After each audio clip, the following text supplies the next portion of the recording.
जय जय राम कृष्ण हरे जय राम कृष्ण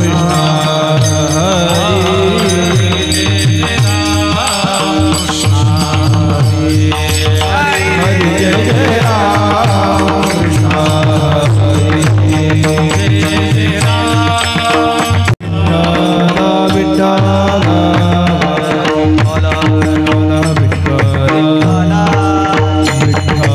हरे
हे नावडे आम्हा कोण्या बळे,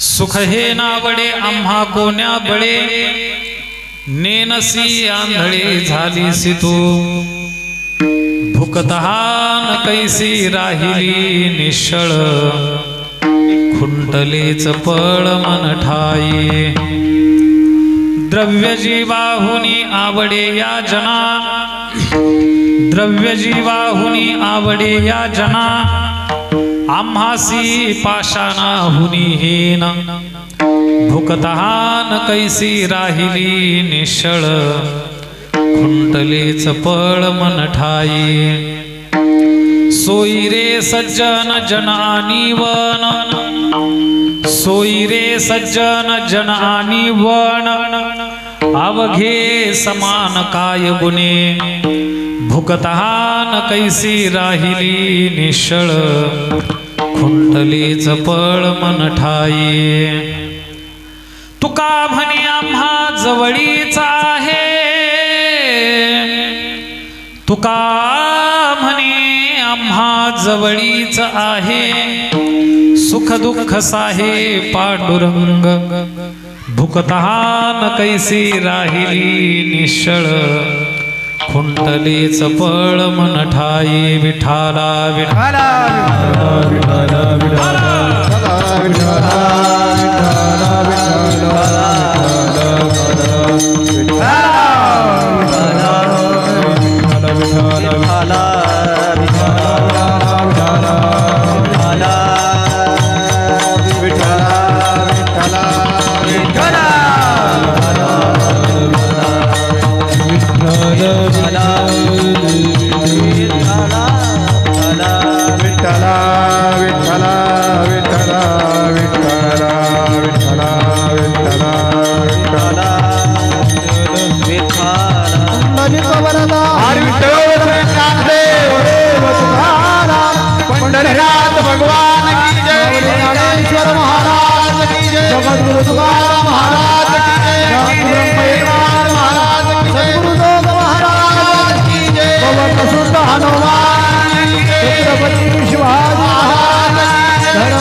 सुख हे नावडे आम्हा कोण्या बळे, सुख हे नावडे आम्हा कोण्या बळे, नेनसी आंधळे झालीसी तू. बाबा पलीकड व्हावर जरा असं हा. भुकतहान कैसी राहिली निश्चळ, खुंटलेच पळ मन ठाई. प्रस्तुत प्राप्त प्रसंगी तुम्हा ज्ञानवृद्ध वयवृद्ध सज्जन भाविकांच्या सेवेकरता निवडलेला अभंग, त्या भगवान परमात्म्याच्या सेवेकरता निवडलेला अभंग की ज्या भगवान परमात्म्याची या जगावरती कर्तुम अकर्तुम अन्यथा कर्तुम अशी शक्ती आहे. भगवान परमात्मा आपल्या शक्तीचं वर्णन करत असताना श्रीमद भगवद्गीतेमध्ये सांगतोय, मीही नेहमी सांगत असतो, गतिर्भर्ता प्रभू साक्षी निवास शरणम सुरत प्रभव प्रलय स्थानम निधानम बीजम अव्ययम. मी बोलविल्या वेदू बोले, मी चालविल्या सूर्य चाले, मी हलविल्या प्राण हलिव जो जगाते चाडिता. पर्वते बैसकान संडावी, थोडा विकोरव द्या. पर्वते बैसकान संडावी, समुद्रे रेखान ओलांडावी, या सर्व स्वभूते वहावी ही आज्ञा माझी. वृक्षाची पाने हलिजाची सत्ता, राहिली अहंता मग कोठे. ऐसा तू समर्थ ब्रह्मांडाचा धनी, वर्म हे जाणून शरणालो. पावनती भासती पंचानना समान, तया श्रोत्याचे आचरणे जाण साष्टांग नमन करीत असो. मज दिसतसे परमविख्या तू तो जान, ब्रह्म याचा सुतो. नारद जान नाम तितिक्षो, तयाचे आचरणे नमनगा. आता गान गंधर्व देवता, कोकिळ कंठ स्वरा रागा. जी कीर्तने वैवासित लोका, तयाच्या चरणी नमानगा. पांडुरंगा करो प्रथम, पांडुरंगा करो प्रथम, पांडुरंगा करो प्रथम. दुसरे चरणा संताची, दुसरे चरणा संताची, दुसरे चरणा संताची. कृपा गाने कधे जाविता,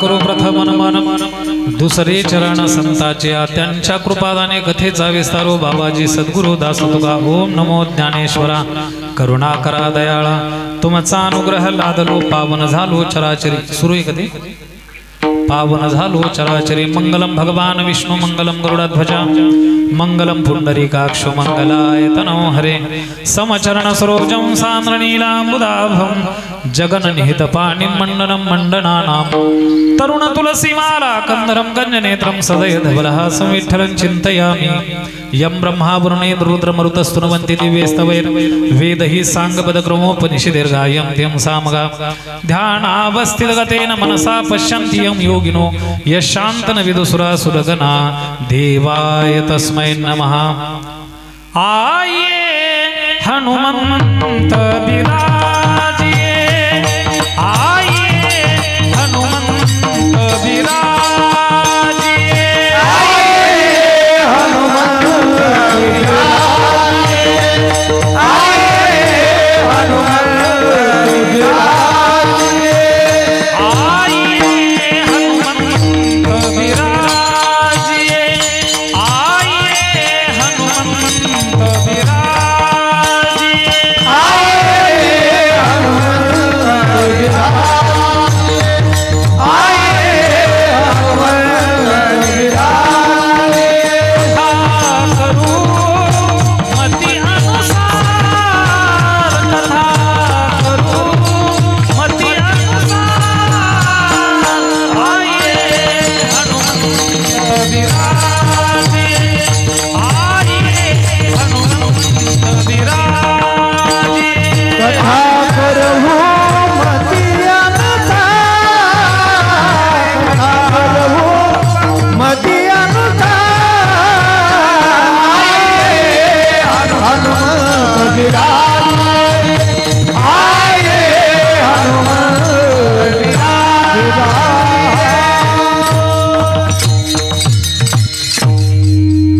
सुख हे नावडे आम्हा कोण्या बळे सुख हे नावडे आम्हा कोण्या बळे नेनसे आंधळे झाली सितो भुकतहान कैसे राहिली निश्चळ खुंटले चपळ मन ठाई।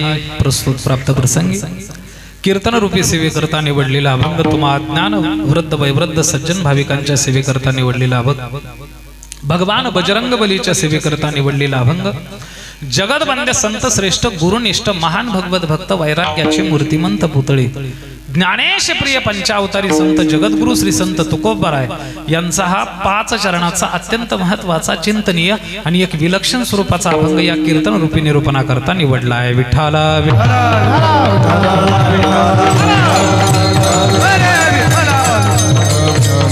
आज अभंग चिंतना करता का निवडला कमी जास्त करू नका एका याच्यात राहू द्या फक्त थोडं वाढवा आणखी।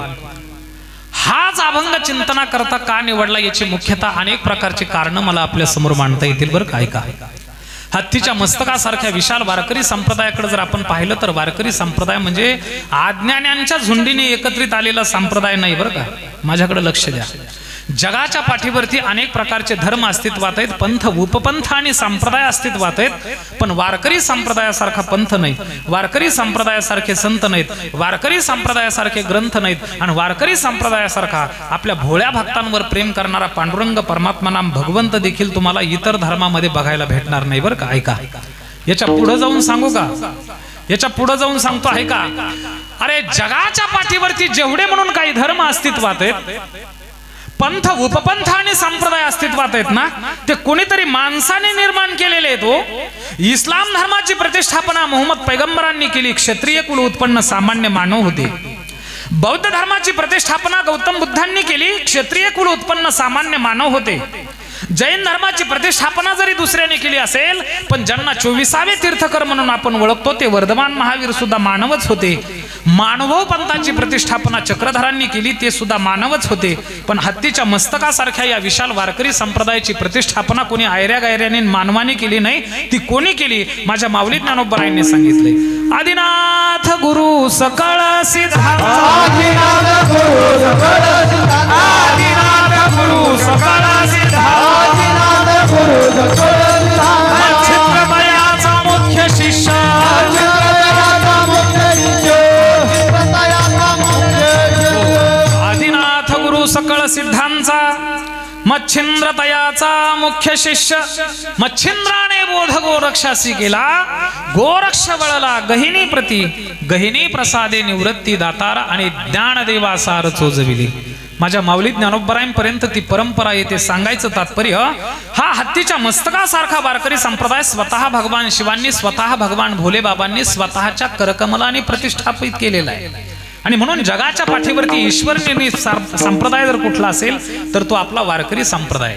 आणि या वारकरी संप्रदायामध्ये मी सुरुवातीला सांगून गेलो की प्रगाढ अशी संत वाङ्मयाची निर्मिती झाली महाराज बरं का। मी विलक्षण स्वरूपाने का म्हटलो हा अभंग याच्या पाठीमागचं एक खऱ्या अर्थाने सांगणं मला तुम्हाला बरं काय का। शहाण्यांच्या समाजामध्ये काही गोष्टी उघडपणे बोलल्या जात नाहीत पण त्या कुठंतरी बोलल्या पाहिजेत बरं का, कुठंतरी निर्भीडपणे बोलल्या पाहिजेत, समाजापर्यंत ते चिंतन गेली पाहिजेत। आणि म्हणून तेवढंच काम आम्हाला असल्यामुळं एक नवीन प्रकारचं या अभंगाच्या माध्यमातून चिंतन आपल्या समोर मांडण्याचा प्रामाणिक प्रयत्न करणारे इथं महिला मंडळी अधिक आहेत। तसं जेवायला पाहिलं तर मला आमच्या मोंडेकर ताईंनी तिथं सांगितलं त्यांनी सांगितलं म्हणे जवळपास 800 ते 900 माणसं जेवले म्हणे महाराज। आता मला सांगा 800-900 माणसं जेवढे जेवलेत तेवढे जर या मंडपामध्ये आले असते तर इथं जागा पुरली नसती म्हणून त्यांचेही आपल्यावर उपकार आहेत, आपल्याला मोकळी जागा इथं त्यांनी करून दिली। विठाला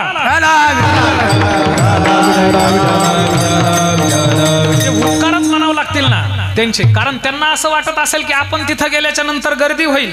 लोक जे आहेत सगळे भाविक भक्त येतात, अंतःकरणातून ऐकणारे आहेत, हाडाचे वारकरी मंडळी आहेत, कीर्तन प्रवचनाची सत्संगाची आवड असणारे माणसं आहेत, यांना आपल्यामुळे तिथं त्रास होईल म्हणून ते बिचारे आले नाहीत, फक्त जेवून घरी निघून गेले बरं का। हा पण तुम्ही एवढे आलात ना आणि एवढ्यामध्ये अधिकच्या खऱ्या अर्थाने मला महिला वर्ग दिसला, या माता मावल्या दिसल्या, म्हणून यांच्या माध्यमातून काही मला चिंतन आपल्या समोर प्रगट करता येईल का हा उद्देश खऱ्या अर्थाने मनामध्ये ठेवून या अभंगाचं नियोजन मी केलंय। विठाला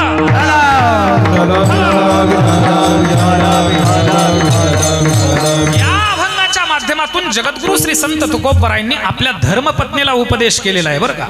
कोणाला उपदेश केलेला आहे? आपल्या बायकोला उपदेश केलेला आहे। मला सांगा या जगाचं कल्याण व्हावं अशी अंतःकरणामध्ये आस धरणारे जगद्गुरु तुकोबराय, या जगाचं कल्याण व्हावं अशी भावना अंतःकरणामध्ये असणारे जगद्गुरु तुकोबराय आपल्या धर्मपत्नीच्या बाबतीत आणि बायकोच्या बाबतीत जर मागे राहिले असते तर त्यांच्या मोठेपणाला ते शोभलं नसतं बरं का। म्हणून चलता चलता आपल्या धर्मपत्नीला आपल्या बायकोला देखील जगद्गुरु तुकोबरायाने उपदेश केलाय। तो नेमका कोणता केला, का जगद्गुरु तुकोबरायांवरती ती वेळ आली, याचा संपूर्ण आढावा म्हणजे आजचं खऱ्या अर्थाने हे कीर्तन। विठाला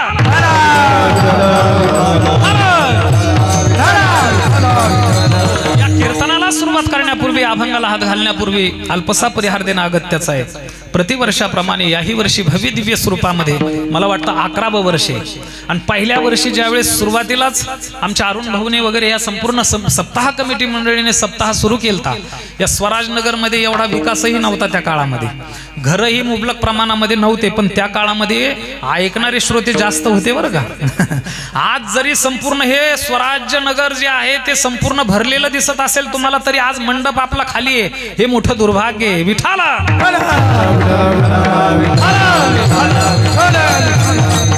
म्हणून आज तरी ऐका आणि शेवटच्या काल्याच्या कीर्तनापर्यंत तरी बहुसंख्येने हजर राहा बरं का, अशी माझी इच्छा आहे, प्रामाणिक इच्छा आहे बरं का। हा मी काय सांगत होतो तुम्हाला, या स्वराजनगर मध्ये गेल्या 11 वर्षापूर्वी सुंदर प्रकारचं हे रोपटं या संपूर्ण सप्ताह कमिटी मंडळीने, त्यामध्ये आमचे अरुण भाऊ असतील, दुर्गादास भाऊ असतील, सखाराम भाऊ, हनुमंत भाऊ, ही सगळी सप्ताह कमिटीची यादी समोर आहे आपल्या। मी वाचून सांगावी असंच काही नाही बरं का, तुम्ही ते स्वतः सगळे नाव वाचा। ही सप्ताह कमिटी आहे, त्या काळामध्ये ही उभा करणारे काही जुने जे प्रतिष्ठित मंडळी असतील, वारकरी हाडाचे मंडळी असतील, त्यांनी मोलाचं खऱ्या अर्थाने योगदान देऊन हा सप्ताह वाढवला, जगवला, आतापर्यंत टिकवला आणि हे 11वं वर्ष आहे। बरं एवढ्या वर्षी जरी चूकभूल झाली असेल तर तुम्हाला महाराज दक्षिणमुखी मारुती माफ करेल बरं का। ऐका, जरी लोकसंख्येने कमी असतील, श्रोत्यांच्या संख्येमध्ये जरी कमतरता असेल, पण पुढचं वर्ष आपलं अतिशय महत्वाचं आहे आणि ते वर्ष म्हणजे आपल्या सप्ताहाचं तपपूर्ती खऱ्या अर्थाने उत्सव सोहळा आहे। म्हणजे त्या सप्ताहाच्या माध्यमातून तरी आणखी बहुसंख्येने येऊन आपण सहकार्य करायला अशी अपेक्षा करतो। विठाला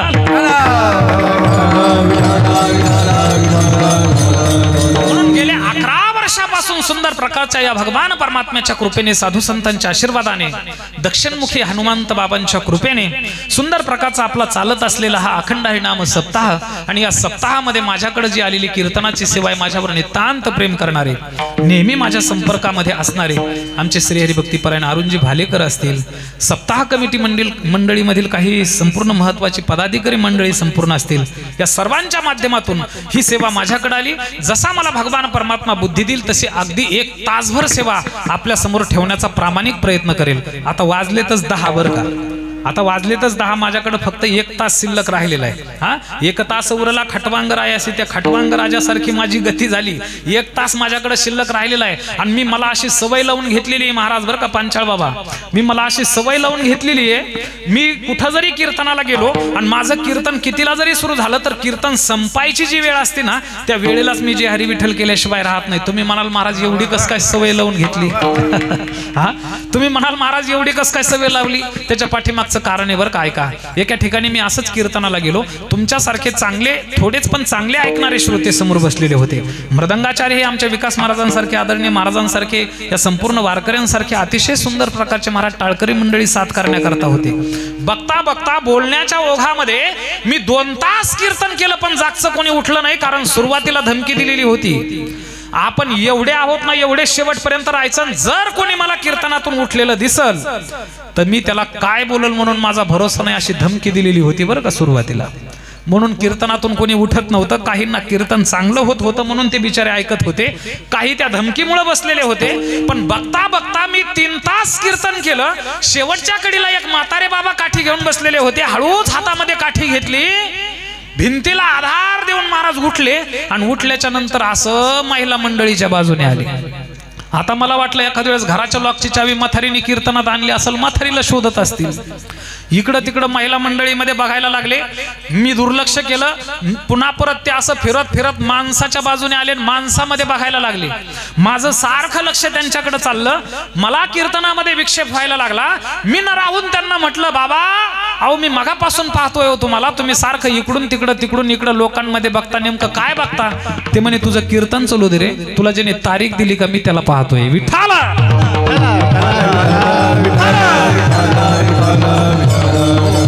तशी वेळ आमच्या अरुण भाऊवरती येऊ नये बरं का, कारण त्यांना निवडणुकीला सुद्धा सामोरं जायचंय समोर, त्यांच्याकरता हे हिताचं नाही बरं का.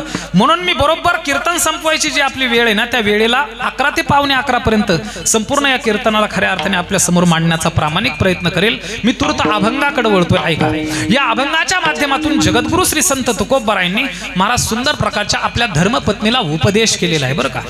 का जगद्गुरु श्री संत तुकोबरायांना आपल्या धर्मपत्नीला उपदेश करावा लागला, त्याच्या पाठीमागची काही कारण मला आपल्या समोर मांडायची बरं का. पण वास्तविक पाहता उपदेश करणारे साक्षात मूर्तिमंत जगद्गुरु श्री संत तुकोबराय आहेत, हे लक्षात ठेवा. उपदेश कोणी केलेला आहे महाराज? ते कोणीही केलेला नाही. एखाद्या नवऱ्याने, एखाद्या सामान्य नवऱ्याने एखाद्या सामान्य बायकोला उपदेश केलेला नाही बरं का. घरी कसं राहायचं, कसं उठायचं, कसं बसायचं, बाहेर कसं जायचं, हा उपदेश नाहीये याच्यामध्ये. जगद्गुरु श्री संत तुकोबराय साक्षात उपदेश करणार आहेत. त्या जगद्गुरु श्री संत तुकोबरायांकडे जर आपण पाहिलं तर जगद्गुरु तुकोबराय म्हणजे सामान्य संत नव्हते महाराज बरं का. ऐका बरं का, मी तुम्हाला सांगून गेलो, जगाच्या पाठीवरती अनेक प्रकारचे धर्म अस्तित्वात आहेत, पंथ, उपपंथ आणि संप्रदाय अस्तित्वात आहेत. पण वारकरी संप्रदायासारखे संत तुम्हाला दुसऱ्या महाराज कुठल्याही धर्मामध्ये बघायला भेटणार नाहीत बरं का, कुठल्याही धर्मामध्ये बघायला भेटणार नाहीत. जगद्गुरु श्री संत तुकोबराय म्हणजे अद्वितीय संत होते महाराज. अरे तुमच्या आमच्या सारख्या परमार्थ करणाऱ्या माणसांनी, तुमच्या आमच्या सारख्या दान धर्म करणाऱ्या माणसांनी, तुमच्या आमच्या सारख्या पंक्तीच्या माध्यमातून अन्नदान करणाऱ्या माणसांनी आज 800 ते 900 महाराज खऱ्या अर्थाने पात्र उठले. हे काय कमी साधना झाली का? मला सांगा, प्रापंचिकाचं हे दान खऱ्या अर्थाने अन्नदान हे भूषण सांगितलंय महाराज. कुठला गृहस्थ आश्रम धन्य म्हणून सांगितलाय? शास्त्रकार सांगतात, आतिथ्यम शिव पूजनम प्रतिदिनम मिष्टान पानम गृहे साधो संगम उपासते हि सततम धन्यो गृहस्थाश्रमः. कुठला गृहस्थाश्रम धन्य सांगितलाय? ज्या गृहस्थाश्रमामध्ये साधू संतांचं ईश्वर समजून पूजन केल्या जातं आणि येणाऱ्या अतिथीचा अन्नदानाच्या माध्यमातून आदरातिथ्य केल्या जातं, महाराज तो गृहस्थाश्रम हा धन्य म्हणून सांगितलाय. म्हणून आज 900 लोक जेवलेत ना, त्यांच्याकडे खऱ्या अर्थाने ते भाग्यवान आहेत महाराज. विठाला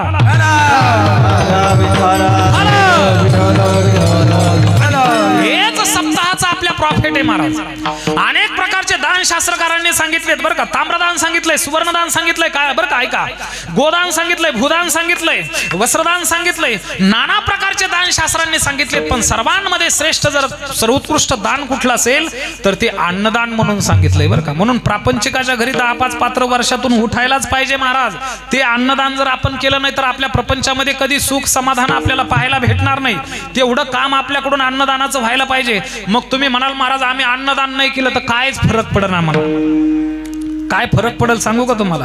हा, ज्या रघुवंशाची मी कथा सांगतो भगवान परमात्मा प्रभू श्री रामचंद्रांची, त्याच रघुवंशामध्ये एक राजा होऊन गेला महाराज. ऐका, त्या राजाने सर्व दान केलेले होते त्याच्या जीवनामध्ये.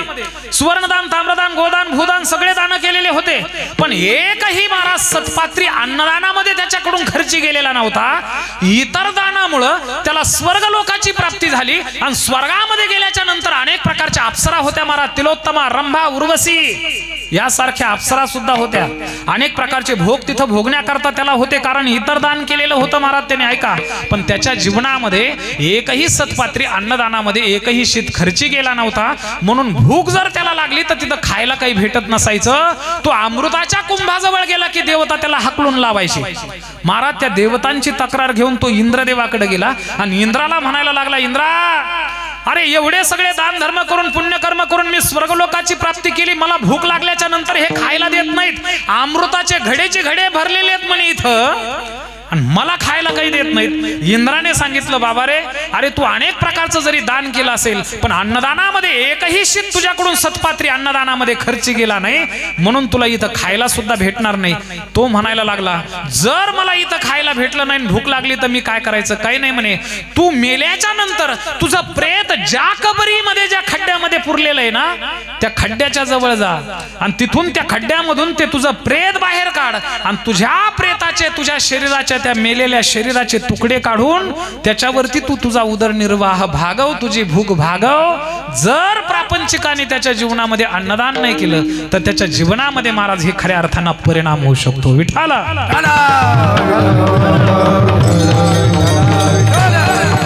अन्नदान हे सर्वश्रेष्ठ दान म्हणून सांगितलं शास्त्रकारांनी. आपण डॉक्टर निर्माण केले महाराज प्रत्येक पार्टाचे बरं का. हा, मला सांगा आपल्या शरीराच्या अवयवाचे डॉक्टर निर्माण केले का नाही. हाताचा डॉक्टर वेगळा आहे, पायाचा डॉक्टर वेगळा आहे, नाक कान घशाचा खऱ्या अर्थाने डॉक्टर वेगळा आहे, आय स्पेशलिस्ट म्हणून डोळ्याचा डॉक्टर वेगळा आहे, हृदयाचा वेगळा आहे, किडनीचा वेगळा आहे. तसं हे संपूर्ण शरीर जर स्वच्छ आणि पवित्र करायचं असेल ना तर तशा काही साधना सांगितल्यात महाराज शास्त्रकाराने बरं. काय काय काय काय केल्याच्या नंतर काय काय पवित्र होतं, कुठले कुठले पार्ट पवित्र होतात सांगू का तुम्हाला. हस्तो पवित्रो यदि दान पुण्यः, हात कशाने पवित्र होतात महाराज. दान धर्माने पवित्र होतात. हस्तो पवित्रो यदि दान पुण्यः, पादो पवित्रो यदि तीर्थयात्रा, मुखम पवित्रो यदि नाम घोषो आणि हृदयम पवित्रो यदि ब्रह्मनिष्ठा. ब्रह्मनिष्ठेने हृदय पवित्र होत असतं. पाय हे तीर्थयात्रा केल्याने पवित्र होत असतात. ऐका ना, हृदय हे ब्रह्मनिष्ठेने पवित्र होतं, पाय तीर्थयात्रा केल्याने पवित्र होतात, तोंड हे आपलं शिव्या दिल्याच्या नंतर पवित्र होतं महाराज. कशाने पवित्र होतं. झोपले नाहीत ना, अजून अर्धा तास बाकी बरं का, माझ्याकडे लक्ष द्या. हा, तोंड कशाने पवित्र होतं, याची त्याची निंदा केल्याच्या नंतर पवित्र होतं का. याला त्याला शिव्या दिल्याच्या नंतर पवित्र होतं का. मुखम पवित्रो यदि नाम घोषो, त्या भगवान परमात्म्याचं नामस्मरण केल्याच्या नंतर तोंड पवित्र होतं महाराज. तसं हे हात जर कशाने पवित्र होत असतील तर हस्तो पवित्रो यदि दान पुण्यः, हात हे अन्नदानाने पवित्र होत असतात. म्हणून या सप्ताहाच्या माध्यमातून जेवढे जेवढे अन्नदाते असतील महाराज त्यांना द्यावेत तेवढे धन्यवाद थोडेचे आहेत. विठाला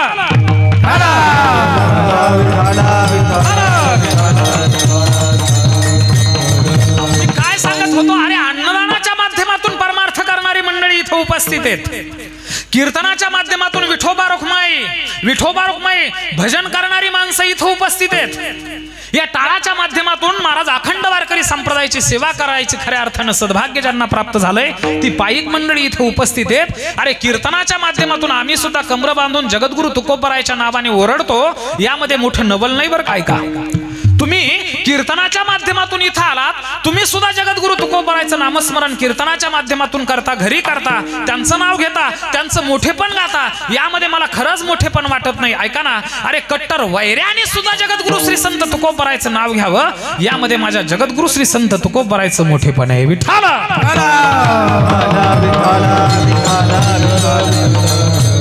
हो, आस्तिक माणसाने महाराज जगद्गुरु तुकोबरायचं नाव घ्यावं, सप्ताहाला येणाऱ्या माणसाने जगद्गुरु तुकोबरायचं नाव घ्यावं, काय मोठेपण आहे. कट्टर वैऱ्याला आणि नास्तिकाला सुद्धा जगद्गुरु तुकोबरायचं नाव घ्यावं लागलं. कोण होतं कट्टर वैरी? एकेकाळचे कट्टर वैरी होते महाराज मंबाजी बुवा. या मंबाजी बुवाने काय प्रताप केला, माझ्याकडे लक्ष द्या. जगद्गुरु श्री संत तुकोबराय सुंदर प्रकारचं ब्राह्मी मुहूर्तावरती उठले, सचल स्नान करण्याकरता इंद्रायणी नदीवरती गेले, सुंदर प्रकारचं सुचिरभूत अवस्थेमध्ये, पवित्र अवस्थेमध्ये जगद्गुरु तुकोबराय घरी निघाले. भर चौकामध्ये माझ्या जगद्गुरु श्री संत तुकोबरायांना या मंबाजी बुवाने गाठलं. महाराज ऐका ना, हातामध्ये काट्याची काठी होती बरं का, नुसती काठी नव्हती, हातामध्ये काट्याची काठी होती. ती काठी घेऊन या मंबाजी बुवाने जगद्गुरु श्री संत तुकोबरायांना भर चौकामध्ये गाठलं आणि काट्याच्या काठीने काठीच्या चिंधड्या होईपर्यंत माझ्या जगद्गुरु श्री संत तुकोबरायांना मार मार मारलं. संपूर्ण अंगामध्ये काटे रुतल्या गेले, रक्तरंजित शरीर झालं जगद्गुरु तुकोबरायचं. शरीरामधून रक्त पाजरायला लागलं. संपूर्ण रक्तरंजित शरीर घेऊन कुठल्याही प्रकारचा उलटार्थी शब्द न बोलता जगद्गुरु तुकोबराय घरी निघून गेले. महाराज त्यांची धर्मपत्नी आवली, त्या आवलीने नाही नाही त्या शिव्या श्राप द्यायला सुरुवात केली. कोणीही तुमची गती केली, हाल केले, नाना प्रकारच्या शिव्या श्राप द्यायला सुरुवात केल्या. जगद्गुरु तुकोबराय म्हणतात, नाही ग आवले, ए जिजे, अगं हे माझ्या कर्माचे भोग आहेत ग, मला ते भोगूनच सारावे लागणार आहेत. त्यांना शिव्या श्राप देऊन काय होणार आहे, हे माझ्या कर्माचे भोग आहेत. त्या दिवशी नेमकी हरिदिने एकादशी होती, माझ्याकडे लक्ष द्या. आणि एकादशीच्या निमित्ताने श्री विठ्ठल मंदिरामध्ये जगद्गुरु श्री संत तुकोबरायचं हरिकीर्तन विठ्ठल मंदिरामध्ये होतं. ते कीर्तन करण्याकरता जगद्गुरु श्री संत तुकोबराय विठ्ठल मंदिरामध्ये गेले. महाराज ऐका, गळ्यामध्ये विणा घेतली, हातामध्ये चिपळ्या घेतल्या, कीर्तनाला सुरुवात करणार. एवढ्यामध्ये संपूर्ण समाजामध्ये पाहिलं महाराज, कुठंही त्या जगद्गुरु तुकोबरायांना तो मंबाजी बुवा दिसायला तयार नाही. हा जो मंबाजी होता ना, हा मंबाजी बुवा जगद्गुरु श्री संत तुकोबरायचा नित्याचा श्रोता होता बरं का. ऐका भाऊ, तुम्ही जसे समोर बसलात ना, तसं ते कीर्तनाला समोर बसायचं मंबाजी बुवा. आमच्यासारख्या कीर्तनकाराचं सद्भाग्य तुम्हाला सांगू का, आमच्यासारख्या कीर्तनकाराचं सद्भाग्य, आम्हाला काठीच्या चिंधड्या होईपर्यंत मारणारे श्रोते भेटत नाहीत, म्हणून आम्ही कीर्तन परंपरेचा सुद्धा बाजार मांडलाय. विठ्ठल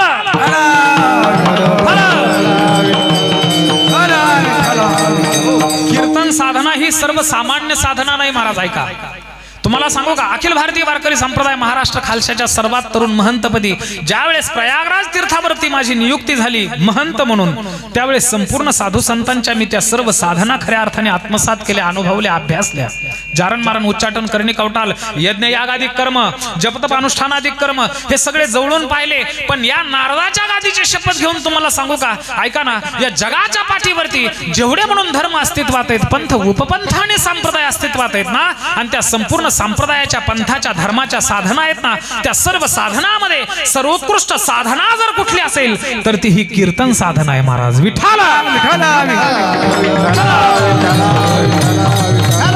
हो, ते कीर्तन नुसतं आपल्या मनाचं परिवर्तन करतं, यामध्ये मोठं नवल नाही.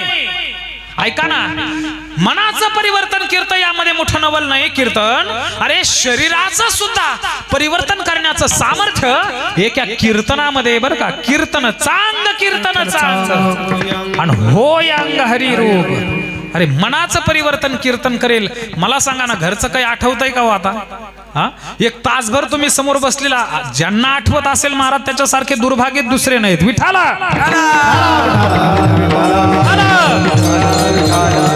एवढाच एक धर्ममंडप बाकी महाराज की इथं मन स्थिर होतं बरं का. ऐका, या जगातले संपूर्ण धर्म आणि संप्रदायात आणि त्यांच्या साधना आहेत ना, आणि जेवढं म्हणून काही प्रगाढ अशी वाङ्मय निर्मिती झालेली आहे ना, ती संपूर्ण वाङ्मय निर्मिती फक्त एका प्रश्नाचं उत्तर शोधण्यामध्ये आपलं आयुष्य घालवतात महाराज. शास्त्राचे भांडण तपतीर्थाटन, उर्वीचे भ्रमण याजसाठी हे सगळे खटाटोप कशा करतात तुम्हाला सांगू का? फक्त एका प्रश्नाचं उत्तर शोधण्याकरता, आणि तो प्रश्न जर कुठला असेल तर आपलं जे चंचल असणारं मन आहे ना, ते मन कसं शांत होईल याचा धांडोळा घेण्याकरता ते शास्त्र इकडे तिकडे फिरतात. विठाला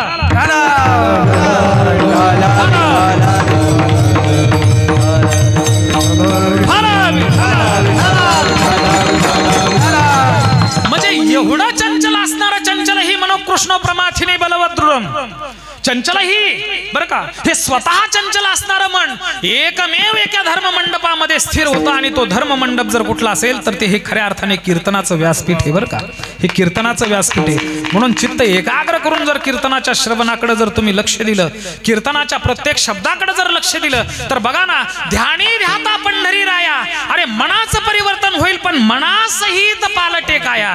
तुमच्या शरीराचं सुद्धा परिवर्तन करण्याचं सामर्थ्य एका कीर्तन परंपरेमध्ये, आणि ते कीर्तन परंपरेनेच व्हायला पाहिजे.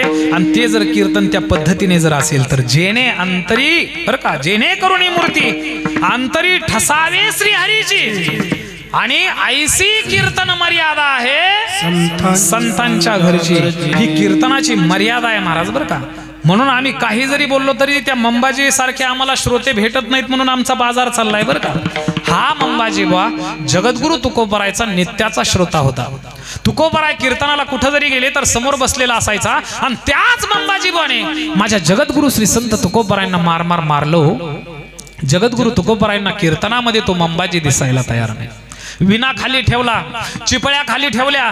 जगद्गुरु तुकोबराय ताड ताड ताड ताड त्याच्या घरी गेले. ऐका, दोनही दरवाजावरती हात टेकवले, आतमध्ये डोकावून पाहिलं तर हा मंबाजी स्वतःच्या पलंगावरती गादीला लोडला टेकून बसलेला होता. जगद्गुरु तुकोबरायने आतमध्ये डोकावून पाहिलं आणि मंबाजी बाला म्हटलं, मंबाजी बा, ओ मंबाजी बा, चला ना कीर्तनाला. अहो तुम्ही कीर्तनामध्ये नाहीत ना, मला कीर्तनामध्ये आनंद निर्माण होत नाही हो. तुमच्यासारखा चांगला ऐकणारा श्रोता माझ्या समोर बसलेला असावा आणि मी कीर्तन करावं, यामध्ये मला आनंद निर्माण होतोय. चला ना कीर्तनाला. जसं फोटो काढणाराकडे माणूस पाहतो तसं ते मंबाजी बा बघायला लागलं. जगद्गुरु तुकोबराय आणखी थोडेसे जवळ गेले आणि जगद्गुरु तुकोबराय म्हणतात, मंबाजी बा, अहो कदाचित भर चौकामध्ये काठीच्या चिंधड्या होईपर्यंत तुम्ही मला मारला असेल आणि मनातून लाजला असेल. अहो हा गावगाडा आहे, असे भांडणं तंडणं वगैरे रोजचे व्हायचे. चला ना कीर्तनाला, कीर्तनामध्ये का रुसायचं. पण तरी सुद्धा मंबाजी बुवा एकही बोलत नाही बरं का. शब्द ऐका, माझ्याकडे लक्ष द्या. जगद्गुरु तुकोबराय आणखी थोडेसे जवळ गेले, त्या मंबाजी बुवाच्या पायाला स्पर्श केला आणि सांगितलं, मंबाजी बुवा, ओ मंबाजी बुवा, कदाचित सकाळी ब्राह्मी मुहूर्तावरती मी स्नान करून येत असताना भर चौकामध्ये तुम्ही मला गाठलं आणि मारलं, पण मला मारत असताना तुमचे सुद्धा हात पाय दुखत असतील आणि ते हात आणि पाय दुखत असतील तर मी दाबून देऊ. माझ्या जगद्गुरु श्री संत तुकोबरायने त्या मंबाजी बुवाचे पाय दाबायला सुरुवात केली. महाराज, अरे दगडाला सुद्धा पाजर फुटेल. मंबाजी बुवाच्या डोळ्यातून घळघळ पाणी बाहेर आलं आणि तो मंबाजी बुवा जगद्गुरु तुकोबरायांना म्हणायला लागला, तुकोबराय, अहो भर चौकामध्ये त्या काठीच्या चिंधड्या होईपर्यंत तुम्हाला मारलो, पण तरी सुद्धा तुम्ही माझे पाय दाबण्याकरता माझ्या घरी येतात. अहो तुम्ही आहात तरी कोण. तसं जगद्गुरु तुकोबराय म्हणायला लागले, हा देहूचा तुकोबा कोण आहे या तुकोबाला विचारू नका. तुम्हाला पांडुरंगा उसने ते पुसा पांडुरंगा, उसने ते पुसा पांडुरंगा, उसने ते पुसा पांडुरंगा. ये तुका मने नव्हे तिथं कमी तैला मुळे तिथं कमी तैला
पुसणे ते पुसा पांडुरंगा. जगद्गुरु तुकोबरायांना तो मंबाजी बुवा म्हणायला लागला, अहो तुम्ही आहात तरी कोण? जगद्गुरु तुकोबराय म्हणतात, हा देहूचा तुकोबा कोण आहे? तुम्ही मला विचारू नका.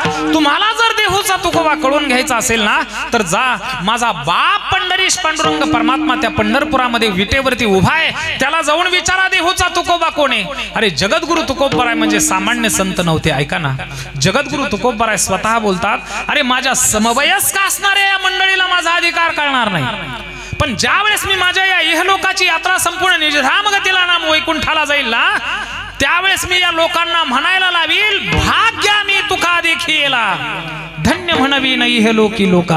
मी या लोकांना म्हणायला लावील की आमचं परम भाग्य, आम्ही देहूचा तुकोबा पाहिला. अरे पुढं कट्टर वैर्याला सुद्धा म्हणावं लागलं, एकेकाळचे कट्टर वैरी, धन्य तुकोबा समर्थ, जेने केला हा पुरुषार्थ, जडी दगडा सहित वह्या, तारी येल्या जैशा लाह्या, तू किता तुलनेसी ब्रह्म तुकासे आले, आणि म्हणोनी रामेश्वरे तुका विष्णू नाही तुझा, तुका विष्णू नाही तुझा, विष्णू नाही तुझा, तुका विष्णू नाही तुझा, म्हणे रामेश्वर भट तुझा, म्हणे रामेश्वर भट तुझा, म्हणे रामेश्वर भट तुझा, म्हणे रामेश्वर भट तुझा, तुका विष्णू नाही तुझा, तुका विष्णू नाही तुझा, तुका विष्णू नाही तुझा, तुका विष्णू नाही तुझा, म्हणे रामेश्वर भट्ट द्विजा, आणि तुका विष्णू नाही तुझा. एकेकाळचे कट्टर वैरी असणारे रामेश्वर भट्टांना सुद्धा म्हणावं लागलं, महाराज धन्य तुकोबा समर्थ, जेणे केला हा पुरुषार्थ. अरे तुमच्या आमच्या सारख्या मंडळीने जगद्गुरु तुकोबरायचं नाव घ्यावं यामध्ये मोठं नवल नाही. ऐका ना, कट्टर वैऱ्याला सुद्धा खऱ्या अर्थाने जगद्गुरु तुकोबरायचं नाव घ्यावं लागलं. हो, हा जगद्गुरु श्री संत तुकोबरायांचा अधिकार आहे महाराज. बघा तुम्ही, जगद्गुरु तुकोबरायांनी प्रगाढ वाङ्मय निर्माण केलं श्री गाथेच्या माध्यमातून, ज्याला पंचमवेद असं म्हणतात. ऐका ना, त्या गाथेतले अभंग तुमचं आमचं कल्याण करतात, यामध्ये मोठं नवल नाही. पण जगद्गुरु श्री संत तुकोबरायचं शरीरच एवढं दिव्य आणि पवित्र बनलेलं होतं महाराज. माझ्या जगद्गुरु श्री संत तुकोबरायच्या शरीराचा नुसता स्पर्श जरी झाला ना, तरी सुद्धा शरीरामध्ये परिवर्तन होत होतं. मनामध्ये तर परिवर्तन होईलच होईल बरं का, मनामध्ये परिवर्तन होईलच होईल, पण शरीरामध्ये सुद्धा परिवर्तन करण्याचं सामर्थ्य फक्त स्पर्शात होतं जगद्गुरु तुकोबरायच्या शरीराच्या. आवर्जून आठवलं म्हणून एक उदाहरण आपल्या समोर ठेवून जाईल मी. ऐका ना, एक ब्रह्मे नावाचे कवी होते बरं का. ऐका, एक ब्रह्मे नावाचे कवी होते, एवढे प्रगाढ विद्वान कवी होते, मोठमोठाल्या सुंदर प्रकारच्या कविता निर्माण केलेल्या होत्या. आणि ज्या काळामध्ये जगद्गुरु श्री संत तुकोबरायची गाथा अवतरी जगद्गुरु तुकोबरायांनी केली ती पंचमवेद म्हणून, त्या काळामध्ये या ब्रह्मे नावाच्या कवीच्या कविता संग्रह प्रकाशित झालेला होता महाराज बरं का. त्या काळामध्ये म्हणजे जगद्गुरु तुकोबरायांनी ज्यावेळेस पंचमवेद गाथा निर्माण केली, लिहिली, त्या काळामध्ये या ब्रह्मे नावाच्या कवीचा काव्य संग्रह प्रकाशित झाला. एवढा मोठा खऱ्या अर्थाने कवी होता महाराष्ट्रामधला बरं का. सगळं काही अनुकूल होतं व घरी धनधान्य समृद्धी होती बरं का. अनेक प्रकारचे नौकर चाकर होते, जमीन जुमला होता, सगळं काही अनुकूल होतं. पण सकाळी सकाळी उठायचं ऐका ना, आणि 4 वाजता सकाळी सकाळी आपल्या वाट्यावर येऊन बसायचं आणि सगळं अंग खाजवत बसायचा. सगळ्या अंगाला खरूज झालेली होती महाराज, सगळ्या अंगाला चर्मरोग झालेलं होतं. माझ्याकडे लक्ष द्या, हा, सगळ्या अंगाला चर्मरोग झालेला होता. कितीतरी वैद्य उघडून पाजले महाराज, पण तरी सुद्धा तो चर्मरोग बरा होत नव्हता. कोणाचा? त्या ब्रह्मे नावाच्या कवीचा. कितीतरी वैद्याने औषधी दिली, पण औषधी सुद्धा त्याच्या रोगावर काम करत नव्हते. काही काही वैद्याने तर हात टेकवले आणि सांगितलं, ब्रह्मे, अहो ज्या दिवशी तुम्ही चितेवर जाल ना, त्याच दिवशी तुमच्या सोबत हा रोग जाईल, अन्यथा हा रोग कुठल्याही औषधाने बरा होणार नाही. असं म्हटल्याबरोबर तर हातबल झाला महाराज, त्रासून गेला. सकाळी उठायचं, ब्राह्मी मुहूर्तावरती स्नान नाही, काही नाही, काही नाही, वाट्यावर येऊन बसायचं, अंग खाजवत बसायचं. पण मी नेहमी सांगत असतो बरं का, स्त्रियस्य चरितम पुरुषस्य भाग्यम देवो न जानाति कुतो मनुष्यः. कधी एखादी स्त्री अलौकिक चरित्र करून दाखवेल आणि पुरुषाचं भाग्य कधी उदयाला येईल महाराज, हे देवादिकांना सुद्धा सांगता येत नसतं बरं का. काय त्या ब्रह्मेचं महाराज भाग्य आज उदयाला आलं. देहूवरून एक नेमका एक सद्ग्रहस्थ येत होता, आणि त्या सद्ग्रहस्थाने त्या ब्रह्मेला पाहिलं, आणि ब्रह्मेला पाहिल्याबरोबर ब्रह्मेला ओळखलं आणि सांगितलं की, ओ ब्रह्मे, त्या ब्रह्मेने सांगितलं संपूर्ण शरीराला चर्मरोग झालाय, खरूज झाली. एकही शरीरावरची अशी जागा शिल्लक नाही की तिथं खरुजीने खऱ्या अर्थाने आपलं रूप तिथं प्रगट केलेलं नाही. म्हणजे प्रत्येक अंग शरीर माझं खऱ्या अर्थाने त्या चर्मरोगाने ग्रासलंय. हो, त्या सद्ग्रस्ताने सांगितलं एक काम करा ना, अहो कितीतरी वैद्य तुम्हाला उघडून पाजलेत, औषधी तुम्हाला पाजली, तरी सुद्धा फरक पडत नाही. चलता चलता कोण एक देहूला तुकोबा नावाचा संत आहे, त्या जगद्गुरु तुकोबरायची भेट घेऊन या म्हणे. झाली तर झाली म्हणे तुमची खरूज बरी. त्या ब्रह्मेला वाटलं एवढे सगळे वैद्य मला उघडून पाजलेत, पण तरी सुद्धा माझी खरूज कोणी बरी करू शकलं नाही. आणि कोण स्वतः तो तुकाराम आणि स्वतःला संत म्हणून घेणारा, आणि काय माझी ही खरूज आणि चर्मरोग बरा करणारे. पण एखाद्या रोग्याला जर औषध सांगितलं ना, एक डबा भरून जर रोगर प्याला की तुझं रोग जाईल. बर का महाराज, ते एक डबा भरून रोगर विष सुद्धा प्यायला मागं पुढे बघत नाही. हो हा, रोग्याला बघा तुम्ही, ही बाटली जर एवढी पिली तुम्ही, मग त्याच्यामध्ये विष घालून जरी ती बाटली दिली ना, महाराज तो रोग जाण्याकरता तो रोगी ती बाटली सुद्धा पिल्याशिवाय राहत नाही, ते विष सुद्धा पिल्याशिवाय राहत नाही. याला वाटलं चलता चलता कोण तुकोबा नावाचा संत आहे, भेटून येऊ. झाली तर झाली म्हणे आपली खरूज बरी. महाराज तो ब्रह्मे सकाळीच ब्राह्मी मुहूर्तावरती उठला, सुंदर प्रकारची घोडागाडी काढली, घोडागाडीमध्ये बसला आणि घोडे हाकत हाकत दडदड दडदड दडदड करत तो रथ महाराज त्याने देहूमध्ये आणला. माझ्याकडे लक्ष द्या. देहूमध्ये आणल्याच्या नंतर देहूकरांना विचारलं, का हो जगद्गुरु तुकोबराय कुठं भेटतील. देहूकरांनी 3 पत्ते सांगितले. 3 पत्ते महाराज संपूर्ण जगामध्ये प्रसिद्ध आहेत बरं का. कोणते कोणते पत्ते सांगितलेत. पहिला पत्ता सांगितला भंडारा डोंगर, ते घरी सापडणारच नाहीत म्हणे, तुम्ही तिकडे जा. दुसरा पत्ता सांगितला भामचंद्र डोंगर, तिसरा पत्ता सांगितला घोराड्या डोंगर. या 3 डोंगरावरच जगद्गुरु तुकोबराय भेटतील, अन्यथा कुठेही भेटणार नाहीत. तो ब्रह्मे त्या 3ही डोंगरावरती चालून गेला. महाराज ऐका ना, ते 3ही डोंगर संपूर्ण त्याने चेक केले, तिथं सापडलं जगद्गुरु तुकोबरायांना. पण जगद्गुरु तुकोबराय तिथं सापडायला तयार नाहीत. पुन्हा परत रिक्त हाताने तो परत देहूमध्ये आला. देहूकरांना विचारलं, का हो तुम्ही 3 पत्ते सांगितले, त्या 3ही पत्त्यावर जगद्गुरु तुकोबरायांना पाहिलं हो, पण जगद्गुरु तुकोबराय तिथं दिसत नाही. आणखी एखादा चौथा पत्ता आहे का. देहूकरांनी सांगितलं आणखी एक चौथा पत्ता शिल्लक राहिलाय म्हणे, तेवढा बघ. ते म्हणे कुठला पत्ता आहे म्हणे. काय नाही म्हणे. कधी कधी जगद्गुरु श्री संत तुकोबराय त्यांच्या सासरवाडीला पुण्यामध्ये लोहगावला कीर्तनाला जात असतात. कदाचित जर तिकडे ते कीर्तनाला गेले असतील तर तिकडे जाऊन बघा. परत महाराज घोडागाडीमध्ये तो ब्रह्मे बसला. दडदड दडदड दडदड करत ती घोडागाडी देहूवरून पुन्हा परत कुठं आणली, पुण्यामध्ये लोहगावला आणली. लोहगावला आल्याच्या नंतर त्या दिवशी नेमकी हरिदिनी एकादशी होती. महाराज एकादशीच्या निमित्ताने श्री विठ्ठल मंदिरामध्ये जगद्गुरु श्री संत तुकोबरायचं हरिकीर्तन सुरू होतं. गळ्यामध्ये विना घेतलेली होती, हातामध्ये चिपळ्या घेतलेल्या होत्या आणि नामस्मरणामध्ये एवढे तल्लीन झालेले होते जगद्गुरु तुकोबराय, एवढे तल्लीन झालेले होते, आष्ट सात्विक भाव जागृत झालेले होते. आणि तेवढ्यामध्ये माणसं तुडबत तो ब्रह्मे जगद्गुरु श्री संत तुकोबरायच्या पायाच्या जवळ येऊन बसला. बरं का, माझ्याकडे लक्ष द्या. पायाच्या जवळ बसल्याच्या नंतर महाराज जगद्गुरु तुकोबराय त्या कीर्तनामध्ये कसे नाचत होते, कसे डोलत होते, कशी त्यांची भावना त्यांच्या अंतःकरणातली खऱ्या अर्थाने भक्ती जागृत झालेली होती, अष्ट सात्विक भाव जागृत झालेले होते. त्याचं वर्णन आपल्या कवितेमध्ये या ब्रह्मेने केलंय. तो ब्रह्मे म्हणतो, कर्दळी हेलावी जैसी चंडवाते आणि तैसे तुकोबाते देखिले. जसं कर्दळीचं झाड एखाद्या वादळामध्ये हेलकावे खातं ना, तसं मी जगद्गुरु तुकोबरायांना कीर्तनामध्ये हेलकावे खात असताना बघितलं. इतके हेलकावे खात होते. जगद्गुरु तुकोबरायांनी डोळे बंद केलेले होते आणि नाचून कीर्तन करायला सुरुवात केलेली होती. अष्ट सात्विक भाव जागृत झालेले होते. या ब्रह्मेला वाटलं न जाणो अष्ट सात्विक भाव जागृत झाल्याच्या नंतर भर कीर्तनामध्ये नाचता नाचता जगद्गुरु तुकोबराय खाली पडतील म्हणून हा भर कीर्तनामध्ये उठला महाराज आणि माझ्या जगद्गुरु श्री संत तुकोबरायच्या कमरेला मिठी मारली. त्या मिठीचा परिणाम, त्या जगद्गुरु श्री संत तुकोबरायच्या शरीराचा परिणाम मी आपल्या समोर मांडतो. आलिंगने संताची आलिंगने संताची दिव्य झाली माझी काया, दिव्य झाली माझी काया. मस्तक हे पाया, मस्तक हे पाया.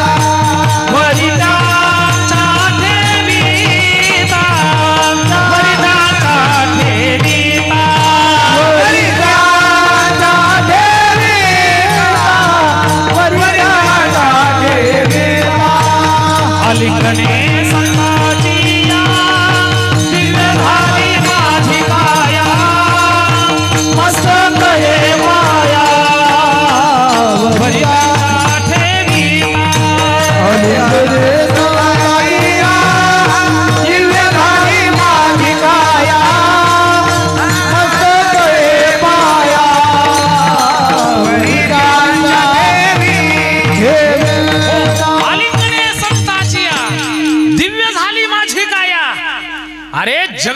संत तुकोबरायच्या फक्त शरीराचा स्पर्श त्या ब्रह्मेला झाला आणि कित्येक दिवसाचा जुनाट असणारा चर्मरोग एका क्षणार्धामध्ये जगद्गुरु श्री संत तुकोबरायच्या शरीराच्या स्पर्शाने केला हो.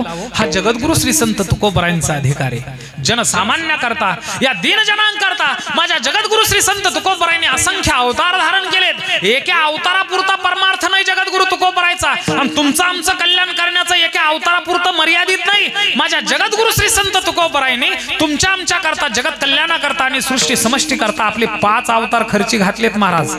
पहिला अवतार झाला जगद्गुरु तुकोबरायचा, तो भक्त प्रल्हादाच्या स्वरूपामध्ये. त्याही अवतारामध्ये विठू भक्तीचा डांगोरा पिटला, नामस्मरणाचा पाया रोवला आणि नामस्मरण करत करत वास्तविक पाहता प्रतिकूल अवस्थेमध्ये सुद्धा बरं का. बाप तर एवढा खतरनाक होता महाराज, काड्यावरूनच फेकून दिलं. कोणी? बापाने नामस्मरण करतोय म्हणून देवाचं. हा, उकळत्या तेलाच्या कढाईमध्ये फेकलं, हलाहल विषाचा प्रयोग केला, हाताला पकडलं, महालामध्ये धरलं, सांगितलं की ए प्रल्हादा, अरे तुला कड्यावरून ढकलून दिलं पण तरी सुद्धा तू नामस्मरण करायचं सोडलं नाहीस, कुठे तुझा तो देव? त्यावेळेस भक्त प्रल्हादाने सांगितलं, बाबा आयम ही सर्व कल्पानाम श्रद्धेजुनो मतो मम मदभाव सर्व भूतेषु. प्रत्येक मातीच्या अणुरिणू मध्ये माझा भगवान परमात्मा भरून उरलाय हो. हरि व्यापक सर्वत्र समाना प्रेम ते प्रगट होय मै जाना अगजगमय सबर हित विरागी प्रेम ते प्रभू प्रगट जिमी आगी विठ्ठल जळी स्थळी भरला रिता ठाव नाही उरला. आजी तो दृष्टीने पाहिला विठ्ठलची विठ्ठल प्रत्येक मातीच्या अणुरेणू मध्ये माझा देव आहे हो. भक्त प्रल्हादाने असं सांगितल्याबरोबर त्या हिरण्यकश्यपूचं लक्ष गेलं खांबाकडं आणि ते हिरण्यकश्यपू म्हणायला लागलं, या खांबामध्ये तुझा देव आहे का? देवाला वाटलं याच्या महालाचे खांब जर आपण पाहिले तर 80,000 खांब आहेत, हे कोणत्या खांबावर लात मारील म्हणून सांगता येत नाही. त्या भक्त प्रल्हादा करता माझ्या भगवान परमात्म्याने त्या 80,000 खांबामध्ये 80,000 स्वरूप प्रगट केलेत महाराज. आता कुठल्याही खांबावर लात मार म्हणावं, तिथून मी प्रगट झाल्याशिवाय राहणार नाही. परिणाम तुम्हाला माहिती आहे. खांबावरी लाथ मारी दुर्जने, खांबावरी लाथ मारिता दुर्जने, खांबावरी लाथ मारिली दुर्जने, खांबावरी लाथ मारिता दुर्जने, नारायण प्रगट रे, नारायण प्रगट रे, नारायण प्रगट. खांबावरी लाथ मारिली दुर्जने स्तंभी नारायण प्रगटले. साक्षात भगवान परमात्मा नरसिंह भगवंताच्या स्वरूपामध्ये तिथं प्रगट झाला. तो भक्त प्रल्हादा करता पहिला अवतार जगद्गुरु तुकोबरायचा होता, तो भक्त प्रल्हादाचा. दुसरा अवतार झाला जगद्गुरु तुकोबरायचा त्रेतायुगामध्ये भक्तराज अंगदाचा. त्याही अवतारामध्ये भगवान परमात्म्याचं अनन्य साधना केली, नामस्मरण केलं महाराज. तिसरा अवतार झाला जगद्गुरु तुकोबरायचा, तो द्वापार युगामध्ये भक्तराज उद्धवाचा. त्या उद्धवाच्या अवतारामध्ये अगणित अशी भगवान परमात्म्याचं सानिध्य करून भक्ती केली. चौथा अवतार झाला कलियुगामध्ये भक्त श्रेष्ठ नामदेव महाराजांच्या स्वरूपामध्ये. त्याही अवतारामध्ये माझ्या जगद्गुरु तुकोबरायांनी अगणित अशी भक्ती केली, 100 कोटी अभंग रचना केली महाराज. आणि तेच मूर्तिमंत जगद्गुरु तुकोबराय, जगद्गुरु तुका अवतार नामयाचा बर का. आणि स्वतः मूर्तिमंत नामदेव महाराज जगद्गुरु श्री संत तुकोबरायच्या स्वरूपामध्ये या मृत्यू लोकामध्ये जन्माला आले आणि त्यांनी सर्वांनाच उपदेश केलाय महाराज बर काय का. ज्ञानांना केलाय, पामरांना केलाय, अज्ञानांना केलाय, जिज्ञासूंना केलाय, मुमुक्षूंना केलाय, जप्यांना केलाय, तप्यांना केलाय, महर्षींना केलाय. ऐका, सर्वच स्तरांमधील लोकांना उपदेश जगद्गुरु तुकोबरायांनी केला. मग समस्त जगताचं कल्याण व्हावं याकरता सगळ्या जगाला उपदेश करणारे जगद्गुरु तुकोबराय आपल्या धर्मपत्नीच्या बाबतीत जर मागे राहिले असते तर त्यांच्या मोठेपणाला ते शोभलं असतं का हो. म्हणून चलता चलता अभंगाच्या प्रथम चरणामधून जगद्गुरु सुख हे नावडे आम्हा कोण्या बळे, आम्हा कोण्या बळे,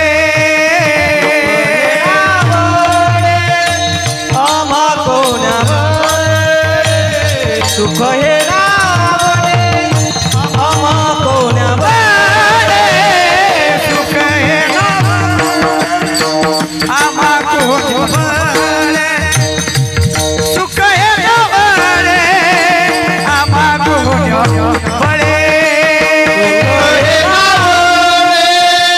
आम्हा कोण्या बळे, सुख हे नावडे आम्हा कोण्या बळे.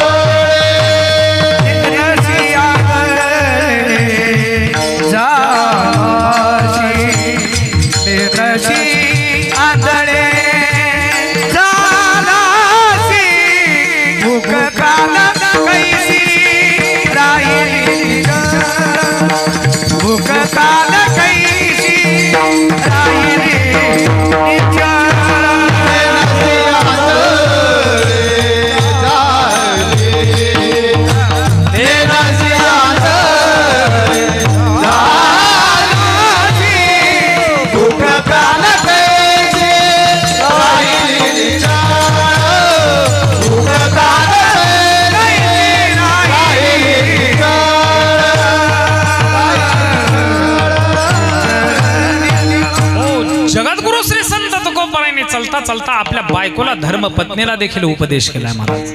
का जगद्गुरु तुकोबरायांना उपदेश करावा लागला याच्या पाठीमागचं कारण तुम्हाला सांगतो ऐका. प्रापंचिक विषयाच्या भोगामध्ये चित्त अडकून बसलेली आपली स्त्री जगद्गुरु तुकोबरायांना वाटायचं मी परमार्थ करतो, मी पांडुरंग परमात्म्याचा भक्त म्हणून घेतो, पण माझी सहचारिणी असणारी जिजाई हिचं संपूर्ण प्रपंचामध्ये चित्त अडकलेलं आहे महाराज. दोघांमध्ये एवढी मतविभिन्नता होती, दोघांमध्ये काय सांगावं तुम्हाला, एवढे मतभेद होते महाराज. प्रपंचामध्ये दोघं एकत्रित येऊन खऱ्या अर्थाने नांदल्याशिवाय आणि त्या पती पत्नीमध्ये 3 प्रकारचे संबंध प्रस्थापित झाल्याशिवाय प्रपंच हा पूर्णत्वाला जात नाही बरं का. शास्त्रकारांनी सांगितलंय, पहिला संबंध सांगितलाय त्याला दैहिक संबंध म्हणायचं बरं का. दुसरा संबंध सांगितलाय त्याला मानसिक संबंध म्हणायचं, आणि तिसरा शास्त्रकारांनी संबंध सांगितलाय त्याला आत्मिक संबंध म्हणायचं. आत्म्याचा एकत्रित येणारा संबंध हे तर फार दूरचं आहे महाराज. दुसरा संबंध सांगितलाय मानसिक संबंध, मनाचा एकत्रित येणारा संबंध. अहो संसाराचे संसार उलटून जातात महाराज. दोघंही म्हातारे होतात, दोघांच्याही हातामध्ये काठे येतात, पण दोघांमध्ये मनोमिलन होत नाही. याला वाटतं आपला मुलगा डॉक्टर करावा तर तिला वाटतं इंजिनियर करावा. एवढी मतविभिन्नता असते बरं का. बरं देव सुद्धा एक नाही हो, दोघाचा देव सुद्धा एक नाही. हे जर पंढरपूरच्या वारीला गेलं की ही कुठंतरी बैठकीला जाऊन बसती महाराज, कुठंतरी विठाला.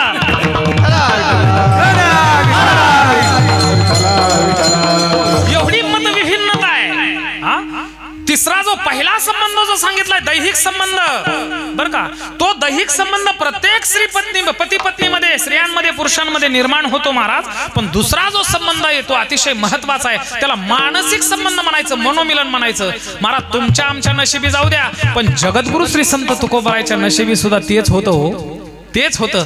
दोघांमध्ये एवढे मतभेद होते, एवढे मतभेद होते. जगद्गुरु श्री संत तुकोबराय पांडुरंग परमात्म्याचे भक्त, तर जिजाबाई साहेब महाराज मंगळाईची भक्त होती बरं का. काही जर चांगलं घरामध्ये झालं की तिने म्हणायचं बाई माझी मंगळाई नवसाला पावली. कोण म्हणायचं? जिजाबाई साहेब म्हणायच्या महाराज. दोघांचा देव सुद्धा एक नव्हता. आपल्या नशिबी जे ते त्यांच्या नशिबी सुद्धा होतं, त्या संतांच्या सुद्धा नशिबी होतं. काय व्हायचं, जगद्गुरु तुकोबराय पंढरपूरचे वारकरी असल्यामुळं, पांडुरंग परमात्म्याचे लढीवाळ भक्त असल्यामुळं लढीवाळ वारकरी घरी यायचे, आणि घरी आल्याच्या नंतर महाराज जिजाबाई साहेब जगद्गुरु तुकोबरायची बायको त्यांच्यावर कुत्र्यासारखी भुंकायची. मी बोलत नाही, जगद्गुरु तुकोबराय म्हणतात, तुका म्हणे रांडे नावडे भूषण, तुका म्हणे रांडे नावडे भूषण, तुका म्हणे रांडे नावडे भूषण, तुका म्हणे रांडे नावडे भूषण, हातीले ते श्वान लागे पाठी, हातीले ते श्वान लागे पाठी, श्वान लागे पाठी, तुका म्हणे रांडे नावडे भूषण, कातिले ते श्वान लागे पाठी. श्वान म्हणजे कुत्रा बरं का. जसं कुत्रे भुंकतात ना, तसं जगद्गुरु श्री संत तुकोबरायची धर्मपत्नी आवली जिजाबाई साहेब त्या वारकऱ्यावर भुंकायची महाराज. जगद्गुरु तुकोबराय म्हणायचे, अगं आवले तुला कळत कसं नाही, अगं हे सामान्य आहेत का वारकरी? हे वारकरी काय तुला सामान्य दिसतात का? कोण येतो घरा आमुच्या कशाला काय, ज्याचा त्याला नाही धंदा, यांना काय कामधंदे नाहीत म्हणून हे आपल्या घरी येतात का ग? तुला माहितीये का, पुढाऱ्यांनी यांच्या समोर पायघड्या जरी टाकल्या, ऐका बरं का, जे खरे वारकरी आहेत, हाडाचे वारकरी आहेत, मी त्यांच्याबद्दल बोलतोय बरं का. त्या पुढाऱ्याच्या समोर असं करणारे त्यांच्याबद्दल नाही.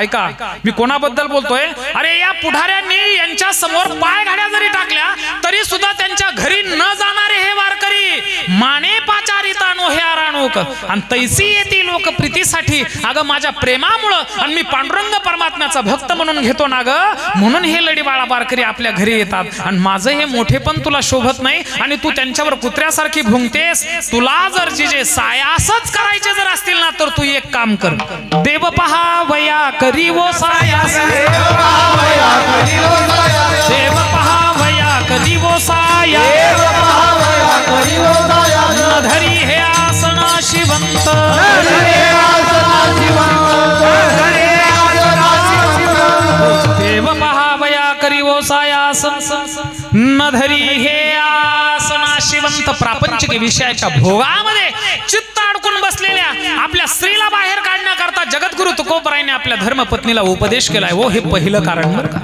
दुसरं कारण तुम्हाला सांगू, ऐका. आतापर्यंत जर आपण पाहिलं तर महाभारत घडलं, रामायण घडलं, हे कोणामुळे घडलं हो? स्त्री शक्ती ही सामान्य शक्ती नाही, एका स्त्री शक्तीमुळे या संपूर्ण विघातक शक्ती खऱ्या अर्थाने उदयास आल्या महाराज. महाभारत घडलं ते एका स्त्रीमुळेच घडलं हो, रामायण घडलं ते एका स्त्रीमुळेच घडलं. म्हणून स्त्री शक्ती ही अलौकिक शक्ती आहे. मला सांगा, एखाद्या यशस्वी पुरुषाच्या पाठीमाग एक स्त्री असते, पत्नी असते, आणि एखाद्या अयशस्वी पुरुषाच्या पाठीमाग काय हाडळ असते का हो? विठाला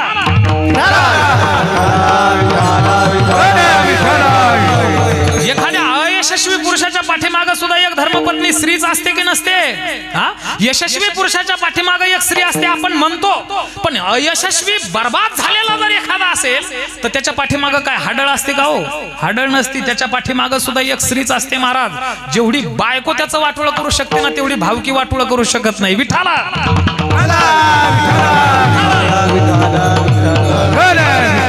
कारण स्त्री शक्ती ही अलौकिक शक्ती आहे महाराज. ऐका, स्त्री शक्ती ही विघातक शक्ती आहे. माऊली ज्ञानोबरायांनी स्वतः वर्णन केलेलं आहे बरं का.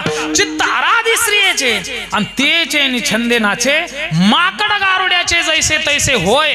आपल्या नवऱ्याचा देव बनवायचा का आपल्या नवऱ्याचं माकड बनवायचं, हा सर्वस्वी अधिकार आणि सामर्थ्य कोणामध्ये असेल तर ते एका बायकोमध्ये, एका स्त्रीमध्ये महाराज बरं का.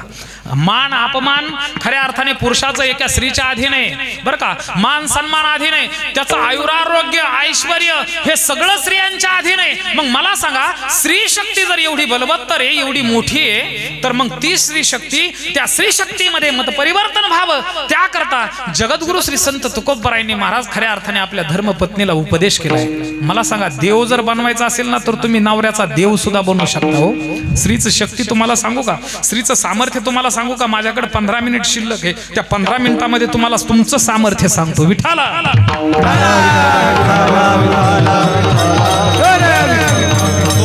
तुम्ही जर ठरवलं ना, तर पुरुषांच्या अगोदर तुम्हाला ईश्वराची प्राप्ती होऊ शकते बरं का. त्याच्या पाठीमागचं कारण सांगतो. पुरुषी अंतःकरण हे ज्ञान प्रधान असतं, आणि जिथं ज्ञान आहे ना तिथं अहंकार असतो बरं का. जिथं ज्ञान आहे ना तिथं अहंकार असतो, आणि स्त्रीचं अंतःकरण हे भक्ती प्रधान आहे, आणि जिथं भक्ती आहे ना तिथं प्रेम आहे, तिथं वात्सल्य आहे. म्हणून भगवान परमात्म्याने वात्सल्य आम्हा पुरुषांकडे दिलं नाही, ते स्त्रियांकडे दिलंय. आमच्याकडे जर ते वात्सल्य दिलं असतं आणि आम्हा पुरुषांना जर समजा लेकर झाले असते, तर महाराज 5च्या दिवशीच आम्ही त्यांना मारलं असतं हो. कारण शिशू जर मांडीवर केले असते तर काय जिवंत ठेवले असते का ते? विठाला बालकाचं वात्सल्य संगोपन फक्त एक स्त्रीच करू शकते महाराज. ते ताटामध्ये मुतलं काय, ताटाच्या जवळ हागलं काय, हे कोण करू शकतं? जिच्या अंतःकरणामध्ये वात्सल्य, जिच्या अंतःकरणामध्ये प्रेम आहे महाराज, ती एक स्त्रीच करू शकते. म्हणून वात्सल्य स्त्रियांकडे दिले.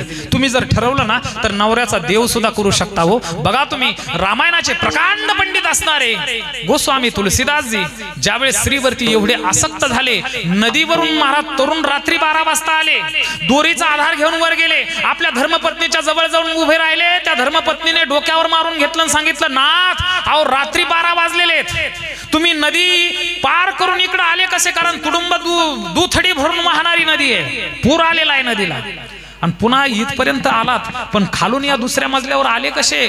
त्यावेळेस गोस्वामी तुलसीदासजी म्हणायला लागले, तुझं माझं जसं तुझ्यावर प्रेम आहे, मी रात्री 12 वाजता उठून इकडे तुझ्या करता आलो, तसं तुझा सुद्धा माझ्यावर प्रेम असल्यामुळे तू नाही का म्हणे नौका ठेवली नदीच्या कडेला, मी त्या नौकेमध्ये त्या नौकेचा आधार घेऊन इकडे आलो.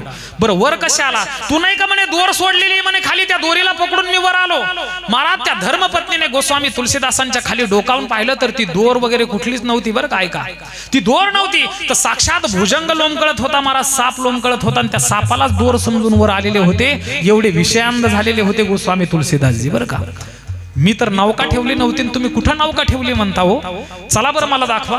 नदीच्या किनाऱ्यावरती आणलं महाराज गोस्वामी तुलसीदासांनी, आणि तिथं बघितलं अंधकारामध्ये ती नौका वगैरे काही नव्हती, एक वाहत आलेलं मेलेलं माणूस होता महाराज, प्रेत होता. त्या प्रेताला आधार समजून अलीकडच्या तीरावरती विषांत झालेले ते गोस्वामी तुलसीदास जे आपल्या धर्मपत्नी करता आलते हो, त्या पत्नीने आपल्या पतिराजांकडे बघितलं, सांगितलं, नाथ ज्या अर्थी या हाडामासाच्या देहावर तुम्ही प्रेम करता त्या अर्थी तुम्हाला प्रेम करता येतं. महाराज माणसाला प्रेम करता यावं बरं काय का, प्रेम करता यावं, पण ते प्रेम वासनांध नसावं, ते खऱ्या अर्थाने सात्विक प्रेम असावं. विठाला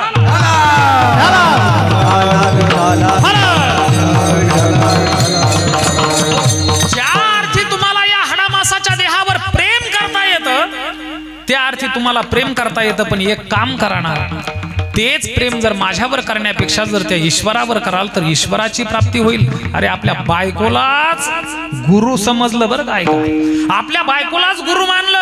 आणि गोस्वामी तुलसीदासजी वनामध्ये गेले साधना करण्याकरता. हनुमंत बाबाची भेट झाली, रामाचं दर्शन झालं. कोणामुळे झालं? एका स्त्रीच्या फक्त एका उपदेशामुळे झालं. स्त्री आपल्या नवऱ्याचा देव सुद्धा करू शकते आणि त्याचं वाटोळं सुद्धा करू शकते. स्त्रीचं सामर्थ्य तुम्हाला सांगू का? आणखी तुम्हाला मी सामर्थ्य सांगतो महाराज, ऐका. काय झालं? त्या तीनही देवांच्या बायका एकत्रित बसल्या. आता कोण तीन देव? कोण तीन देव?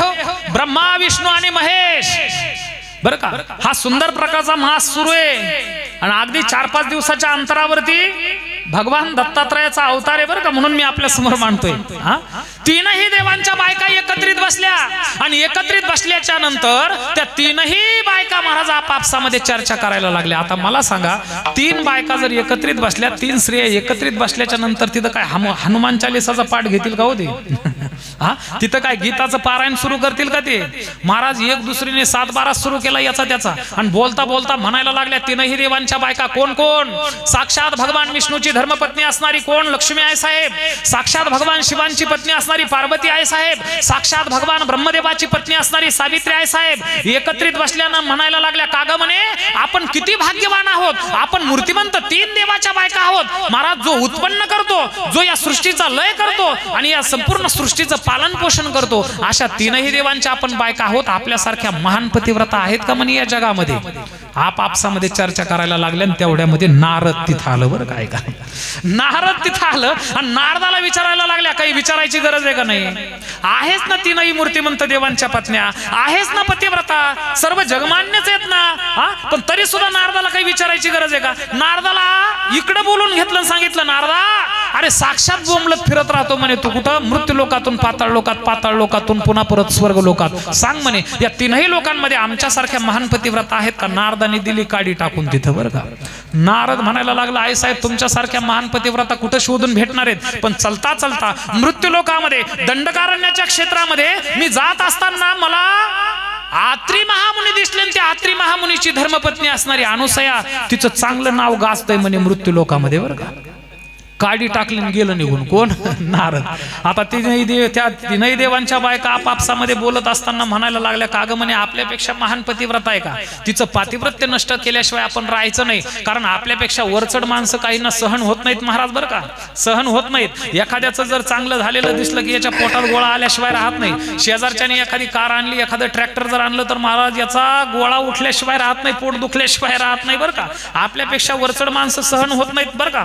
हे तिघी जणी म्हणायला लागल्या, आपल्यापेक्षा महान पतिव्रता आहे का? तिचं पातिव्रत्य नष्ट केलं पाहिजे ना. आपापल्या स्वस्थानाला निघून गेल्या. ऐका, लक्ष्मी आई साहेब वैकुंठाला आल्या, स्वतः सावित्री आई साहेब ब्रह्मपुरीमध्ये आल्या, स्वतः पार्वती आई साहेब स्वतः महाराज सुंदर प्रकारचं त्या कैलास पर्वतावरती गेल्या आणि नेमकं या संपूर्ण जगताची उत्पत्ती करून ब्रह्मदेव घरी चालते बरं का.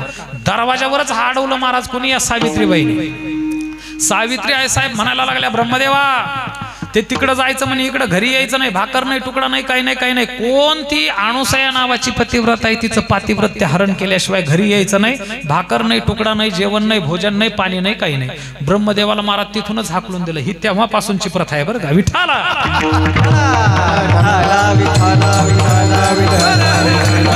त्यांना सुद्धा ऐकावं लागलं ना हो. त्या ब्रह्मदेवाची ताकद झाली नाही दरवाजाच्या आतमध्ये जाण्याची. ब्रह्मदेव तिथूनच पाठीमागे गेले. चलता चलता विचार करायला लागले, जाऊ दे आपली बायको आपल्याला घरात घेत नाही का, एक काम करू आपण आपल्या मित्राकडे जाऊ. म्हणून कुठं गेले ते महाराज? वैकुंठामध्ये. नेमकं वैकुंठावरून तिकडून महाराज भगवान विष्णू चालतच येत होते. मधातच दोघाचा जे हरी झाला आणि जे हरी झाल्याच्या नंतर ब्रह्मदेवाला विचारलं, ब्रह्मदेवा इकडं कोणीकडं? ब्रह्मदेवाने सांगितलं, प्रभू तुम्ही कोणीकडे निघाले ते पहिलं सांगा. ते म्हणे काही नाही, जे घरी तुझ्या काढी लागली का तीच घरी माझ्या लागली म्हणे.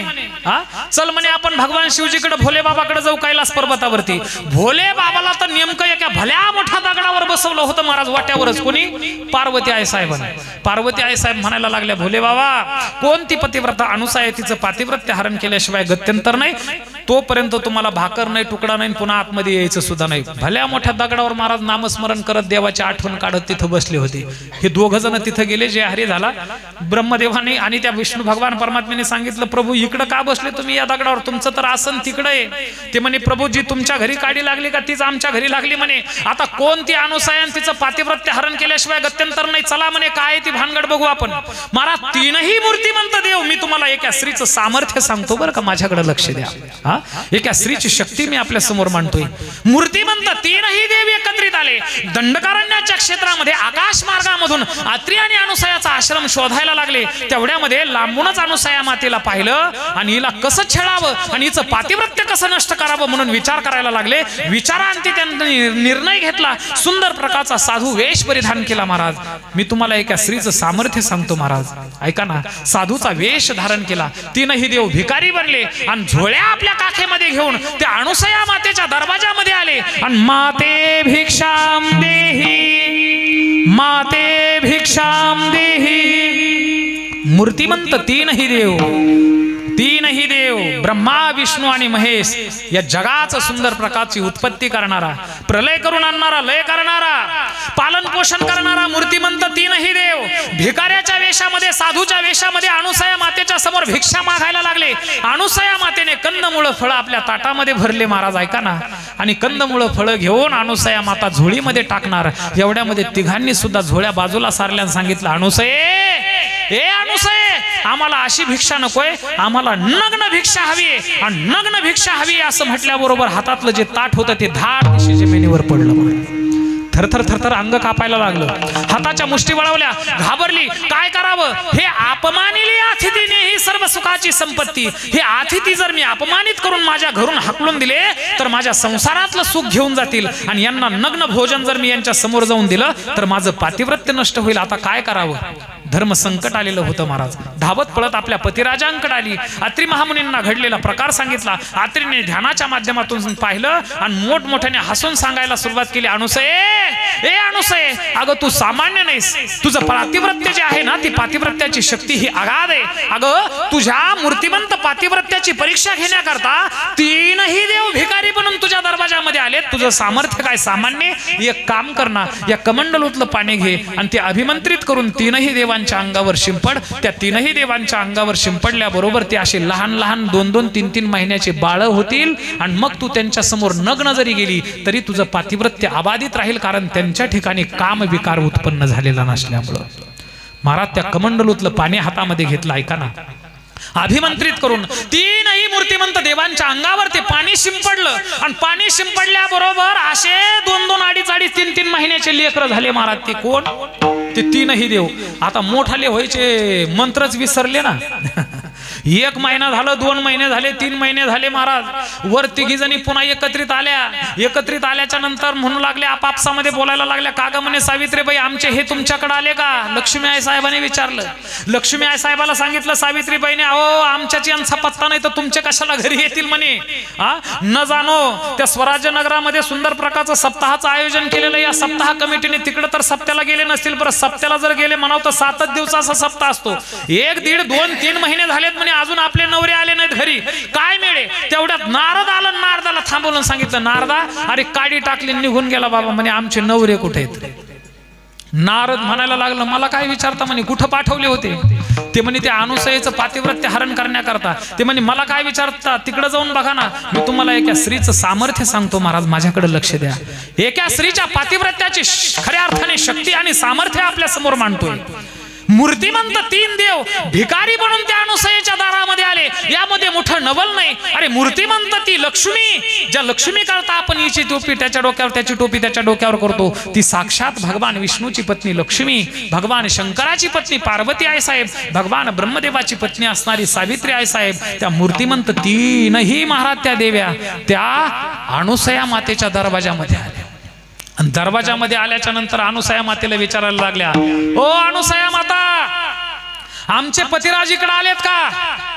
अनुसूयेने महाराज नेमकं सकाळी सकाळी असे नाहू धुवू घालून असे उघडे बम टाकलेले होते पाळण्यामध्ये. बरं काय उघडे बम कोणाचं पातिव्रत्य हरण करण्याकरता आलते? नग्न भोजन कोणाकडे मागण्याकरता आले? अनुसयेकरता.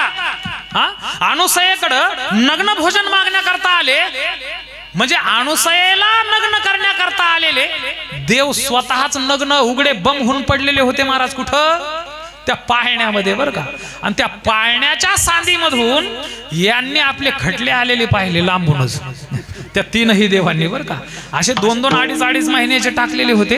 अनुसयेने सांगितले तुमचे नवरे नाही पाहिले, पण 3 साधू आलते, लहान लहान लेकरं होऊन पाळण्यामध्ये पडलेत, तुमचे असले तर घेऊन जा. नेमकं उघडे बम असे पडलेले होते महाराज. दुधाचा काला नेमका भरवलेला होता, काही ढेरीवर सांडलेला होता, माशा बसलेल्या होत्या त्या तीनही देवांच्या अंगावर. आणि तेवढ्यामध्ये त्या पाळण्याच्या सांदीमधून, त्या छिद्रामधून आपले खटले आलेले पाहिले. आणि आलेले जशा त्या जवळ यायला लागल्या ना, ऐका ना, जशा त्या पाळण्याच्या जवळ यायला लागल्या तसं ते तीनही देव लाजायला लागले. तिघही जण महाराज पालथे पडले बरं का. ऐका, तिघही पालथे पडले. आता त्या तीनही देवांच्या बायका त्या पाळण्याच्या जवळ येऊन डोकावून बघायला लागल्या, तर तिघांचंही ठाण मान गुण लक्षण सारखं दिसलं हो. दिसायला तिघ जण सुद्धा सारखेच दिसले. आता आपला नवरा म्हणून जर दुसराच उचलला तर यांचं पातिव्रत्य धोक्यामध्ये आलतं महाराज. आता लक्षात घ्या, परपुरुषाला पतिभावनेने स्पर्श केल्याचा दोष घडेल. आता जर आपला म्हणून दुसरा जर उचलला तर काय करावं? ओळखायला तयार नाही कोणता कोणाचा आहे म्हणून. परत अनुसया मातेकडे गेल्या आणि अनुसया मातेला विनंती केली की हो माते, आमचे पतिराज आम्हाला परत द्या. अनुसया मातेला सुद्धा दया आली आणि त्या अनुसया मातेने अभिमंत्रित कमंडलूतलं पाणी आपल्या हातामध्ये घेऊन शिंपडलं. आणि शिंपडल्याबरोबर मूर्तिमंत तीनही देव आपल्या मूळ स्वरूपामध्ये आले आणि आपले नवरे समोर प्रगट झालेले बघितल्याबरोबर महाराज या तीनही बायकांनी आपापल्या नवऱ्याच्या हाताला पकडलं बरं का. हाताला पकडून असं वडतच घेऊन निघाल्या. वडत घेऊन निघाल्या. त्यावेळेस अनुसया मातेने लांबूनच असं तिरप्या नजरेने पाहिलं आणि सांगितलं, देवा किती लबाडी करता हो. 3 महिने झाले म्हणे माझ्या पाळण्यामध्ये दुधाचा काला खाता, मी रोज तुम्हाला नाहू धुऊ घालते आणि तो पाळणा रिकामा सोडून तुम्ही आता तुमच्या बायका आल्याबरोबर निघाले का त्यांच्या पाठीमागं? त्या पाळण्याची व्यवस्था करा. मी तुम्हाला एका स्त्रीचं सामर्थ्य सांगतो महाराज, ऐका ना. ते मूर्तिमंत तीनही देव एकत्रित आले आणि एकत्रित येऊन त्यांनी जो अवतार धारण केला तो अवतार म्हणजे अवधूत चिंतन श्री गुरुदेव दत्त. स्वतः मूर्तिमंत भगवान दत्तात्रयाचं प्रागट्य तिथं झालं महाराज. एका स्त्रीमध्ये ताकद, एका स्त्रीमध्ये सामर्थ्य, एका स्त्रीच्या पातिव्रत्याची जर ताकद जर आपण पाहिली तर एवढी असू शकते. आणि मला सांगा ना, आतापर्यंत जेवढ्या घटना घडल्या तेवढ्या घटना महाराज एका स्त्रीमुळेच घडलेल्या आहेत. आणि त्या स्त्रीचं मतपरिवर्तन होण्याकरता जगद्गुरु श्री संत तुकोबराय सांगतात, आवले ए जिजे, अगं तुला जसे या प्रापंचिक विषयाचे भोग आवडतात ना, ते मला आवडत नाही. तुला कळत कसं नाही? तू आंधळी झालीस का? त्यावेळी जिजाबाई साहेबांनी सुद्धा मान्य केलं, मत परिवर्तन व्हायला लागलं बरं का. आता ऐका, ती म्हणायला लागली, ठीक आहे, मला जे सुख आवडतात ते तुम्हाला आवडत नाही, मी ते मान्य करते, पण एक काम करत जा ना, तुम्ही जेवल्याशिवाय मी काही खात नाही, अन्नभक्षण करत नाही, निदान गिळायला तरी घेते, घरी येत जा ना. त्यावेळी जगद्गुरु तुकोबराय अभंगाच्या 2य चरणामध्ये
जिजाबाई साहेब म्हणायला लागल्या, तुम्हाला काहीतरी खाऊ घातल्याशिवाय मी खात नाही हो. निदान भूक लागल्याच्या नंतर गिळायला तरी घरी येत जाणार, खायला तरी घरी येत जाणार. जगद्गुरु तुकोबाराय म्हणायला लागले, कसली भूक आणि कसली तहान काही माझ्या ठिकाणी राहिलं नाही. मला ज्या तहानेच्या आणि भुकेच्या संवेदना होणार आहेत ना, ज्या चंचल मनामुळं ते माझं मन स्थिर झालं ग. असं म्हटल्याबरोबर महाराज तिने तर आता हातच टेकले. तुम्हाला सांगू का, या महाराष्ट्राच्या भूमीमध्ये 2 जिजाऊ जन्माला आल्यात महाराज. एका जिजाऊने आपला मुलगा या खऱ्या अर्थाने महाराष्ट्राला प्रदान केला आणि एका जिजाऊने आपला पती या महाराष्ट्राला प्रदान केला. विठ्ठल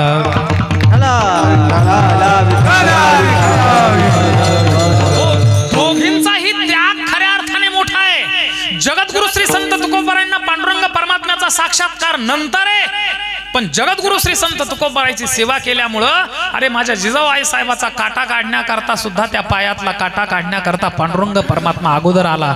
बरं तो हाताने काटा काढला नाही, तर स्वतःच्या तोंडातल्या दाताने महाराज जगद्गुरु तुकोबारायच्या त्या धर्मपत्नीचा जिजाबाई साहेबाच्या पायातला काटा या पांडुरंग परमात्म्याने काढला.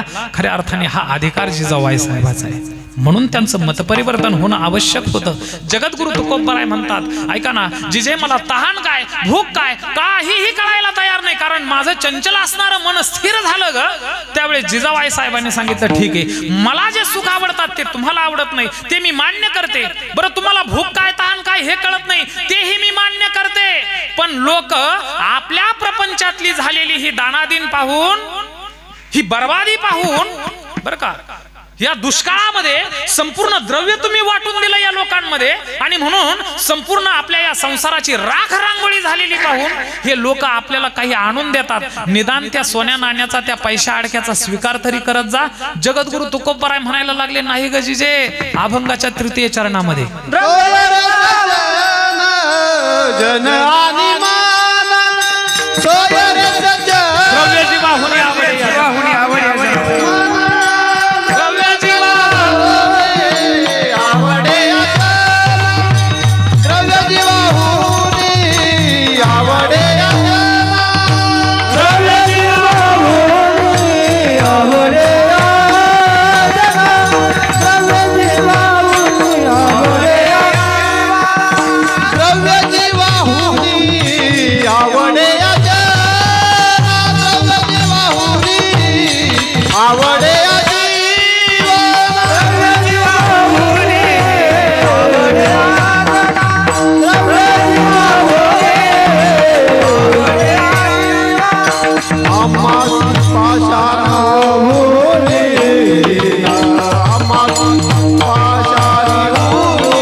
आमासी पाषाणा हुनीहीन.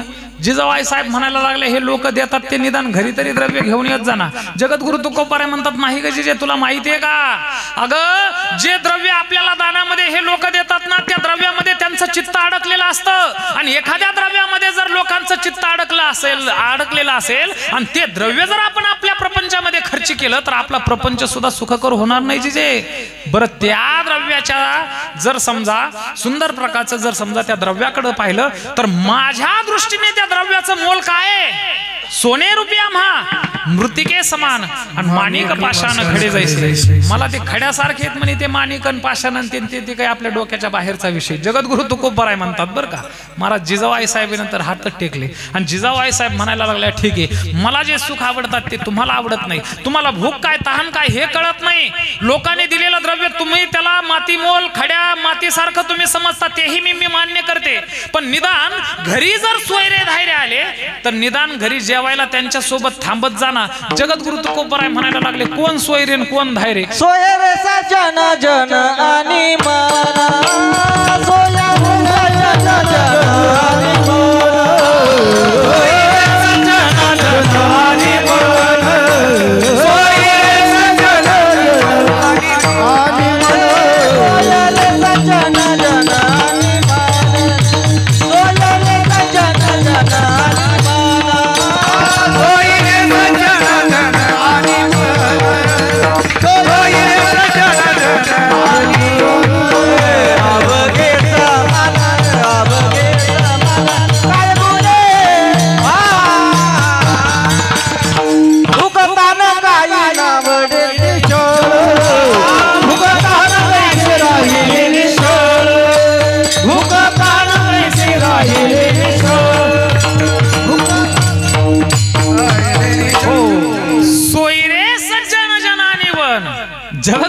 तुकोबाराय म्हणायला लागले जिजे अगं कोणी सोयरे राहिलं नाही कोणी धायरे आता राहिलं नाही बरं का. देवाकारणे झाले ब्रह्मांड सोयरे. लोक म्हणतात हे आमचे सोयरे आहेत, हे आमचे पाहुणे आहेत, पण हे पाहुणे रावळे हे खरे सोयरे नाहीत तुम्हाला सांगतो बरं का. हा जो भगवान पंढरीश पांडुरंग परमात्म्याचा भक्त आहे महाराज तो सोयरा आहे. हे संपूर्ण जगत माझं सोयरं झालं. अगं ही माणसं सोयरे धायरे झाले असं समजू नकोस. वृक्षवल्ली आम्हा सोयरे.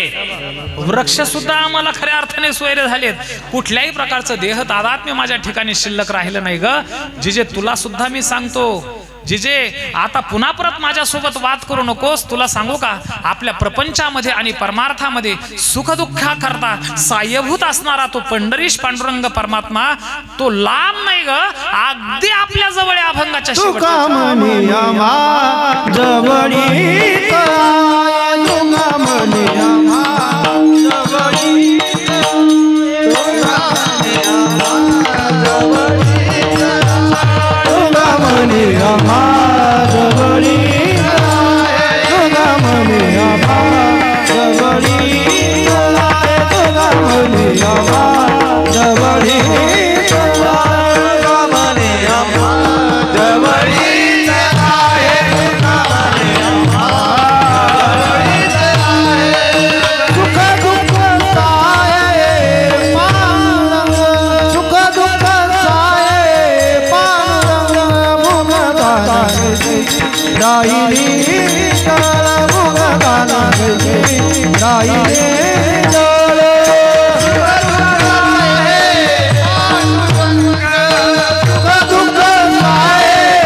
प्रमाणे सर्वांनी प्रेमपूर्वक अगदी 3 मिनिटांमध्ये सेवा समाप्त करणारे मी प्रेमपूर्वक विठोबा रखुमाई हरी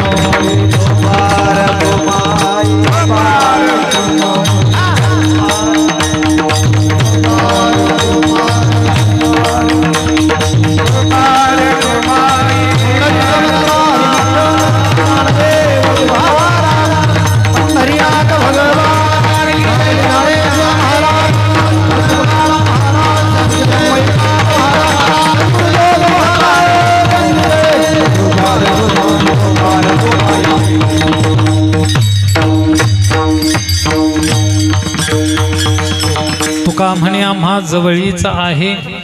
तुका म्हणे आम्हा जवळीच आहे. सुख दुःख साहे पांडुरंग भुकतहा न कैसे राहिली निश्चळ खुंटले चपळ मन ठाई. जगद्गुरु तुकोबाराय म्हणतात जिजे अगं या प्रपंचाची काळजी करू नको तो होत असतो ग पण एक काम कर तू परमार्थ करण्याकरता खऱ्या अर्थाने सायास कर. तू देव पाहण्याकरता सायास कर. त्या देवाची अनुभूती देवाचं अलौकिक असणारं प्रेम कसं आपल्याला संपादन करता येईल याबद्दलचा तू विचार कर. असा गोड उपदेश जगद्गुरु श्री संत तुकोबारायांनी आपल्या धर्मपत्नीला या अभंगाच्या माध्यमातून दिलाय. धर्मपत्नीला उपदेशाचे फक्त 4च अभंग जगद्गुरु तुकोबारायच्या गाथेमध्ये आहेत बरं का. जर गाथेचं अध्ययन आपण केलं तर त्यामध्ये धर्मपत्नीला उपदेश करणारे फक्त 4च अभंग आहेत. पण त्या 4 अभंगाचा जर आपण अभ्यास केला तर जगद्गुरु तुकोबाराय भरपूर काहीतरी आपल्या बायकोला बोललेलं असलं पाहिजे बरं का. पण ते कालानुरूप ते नष्ट झाले म्हणावे किंवा लुप्त झाले म्हणावे काही अभंग.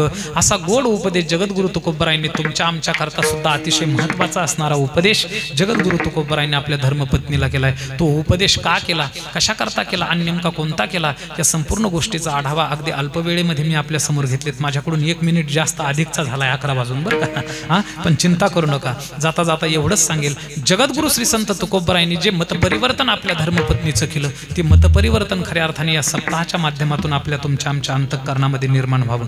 कारण तुम्हाला सुरुवातीला सांगून गेलो तुमचं सामर्थ्य सामान्य नाही. तुम्ही जर ठरवलं तर भगवान परमात्म्याची सर्वोत्कृष्ट भक्ती करू शकता महाराज. आतापर्यंतचं जेवढे उदाहरण जर आपण पाहिले जनाबाई घ्या मीराबाई घ्या बरं का द्रौपदी घ्या सुभद्रा घ्या महाराज ह्या संपूर्ण आदर्श स्त्रिया त्या आदर्श स्त्रियांनी ईश्वराचं अलौकिक असणारं सुंदर प्रकारचं महाराज प्रेम प्राप्त केलं. त्यामध्ये अग्रगण्य महाभारतातल्या सगळ्या स्त्रिया तुम्ही कुंती वगैरे सगळ्या स्त्रिया पहा. भगवान परमात्म्याचं अलौकिक असणारं प्रेम संपादन केलं आणि ते प्रेम आपल्याही अंतःकरणामध्ये निर्माण व्हावं, त्याकरता खऱ्या अर्थाने हा हरिजागराचा या अखंड हरिनाम सप्ताहाचा उद्देश असतो.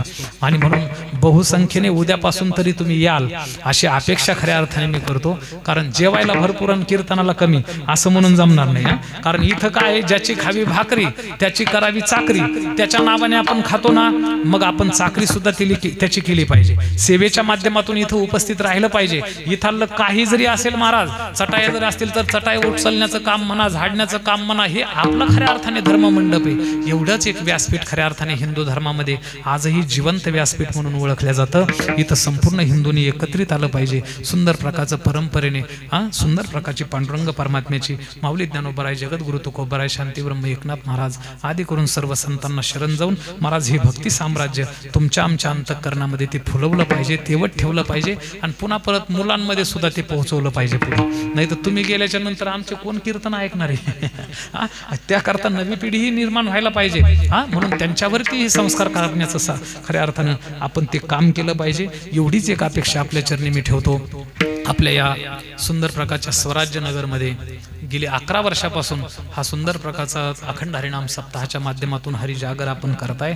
सगळे ही सप्ताह कमिटी मधली मंडळी, आता यांचे नावं वाचायला गेलं तर परत 1 मिनिट जाईल आपला बरं का, परंतु ही सगळी मंडळी आणि कमिटी मधलेच आमचे माडेकर साहेब, त्यांच्याकडे आज सुंदर प्रकारची अन्नदानाची पंगत होती. अतिशय सुंदर भोजन झालं बरं का. म्हणून या सर्व सप्ताह कमिट्याला द्यावेत तेवढे धन्यवाद. थोडेसे झालेली कीर्तन रूपी सेवा पुनश्च एकदा तुमच्या चरणारविंदामध्ये ठेवतो. आणि जाता जाता तुमच्याकडं आणि स्वतः माऊली ज्ञानोबरायांकडे एक मागणी मागतो की प्रभू सर्वांना सुख लाभावे, लाभो आरोग्य संपदा, व्हावे कल्याण सर्वांचे, दुःखी कोणी असू नये. भरपूर दूरवरून आलोय आणि उद्या परत दूरवर जायचंय बरं. उद्या एक लग्न लावून परत मुंबईला परत मला प्रवास करायचा आहे. हा संपूर्ण प्रवास करायचा असल्यामुळं तूर्त मी इथं थांबतो. झालेली कीर्तन रूपी सेवा पुनश्च एकदा तुमच्या चरणारविंदामध्ये ठेवतो. कीर्तना करता श्री हरिभक्तीपरायण आदरणीय महाराज अतिशय सुंदर प्रकारचा मृदंग वाजवला. आमचे आदरणीय भैयाही पाठीमागून आलेत. माझ्या संस्थेचे अध्यापक आणि ज्येष्ठ विद्यार्थी श्री हरिभक्तीपरायण विकास महाराज अतिशय छान रामकथा करतात, कीर्तनकार आहेत. आणि आता परवा दिवशी त्यांचं लग्न आहे बरं का, म्हणून ते सुद्धा इथं माझ्यासोबत आलेत लग्न असताना सुद्धा. कारण हळद अजून लागलेली नव्हती, हळद लागलेली नव्हती, हळदी उद्या लागणार आहे म्हणून तेही माझ्यासोबत आलेत. त्यांना सुद्धा द्यावेत तेवढे धन्यवाद. थोडेसे ही सगळी महाराज मंडळी अतिशय हाडाची वारकरी मंडळी बरं का, ही इथं उपस्थित झाली. त्यांना सुद्धा द्यावेत तेवढे धन्यवाद. थोडेसे चोपदार बाबा आहेत आमचे, विनेकरी येतं, ही सगळी मंडळी माझ्यावर नितांत प्रेम करणारी आमच्या अरुण भाऊनी बोलवलं, त्यांना सुद्धा द्यावेत तेवढे धन्यवाद. थोडेसे पुनश्च तुमच्या चरणारविंदामध्ये सेवा समर्पित करतो. सेवेला पूर्ण विराम. ज्ञानेश्वर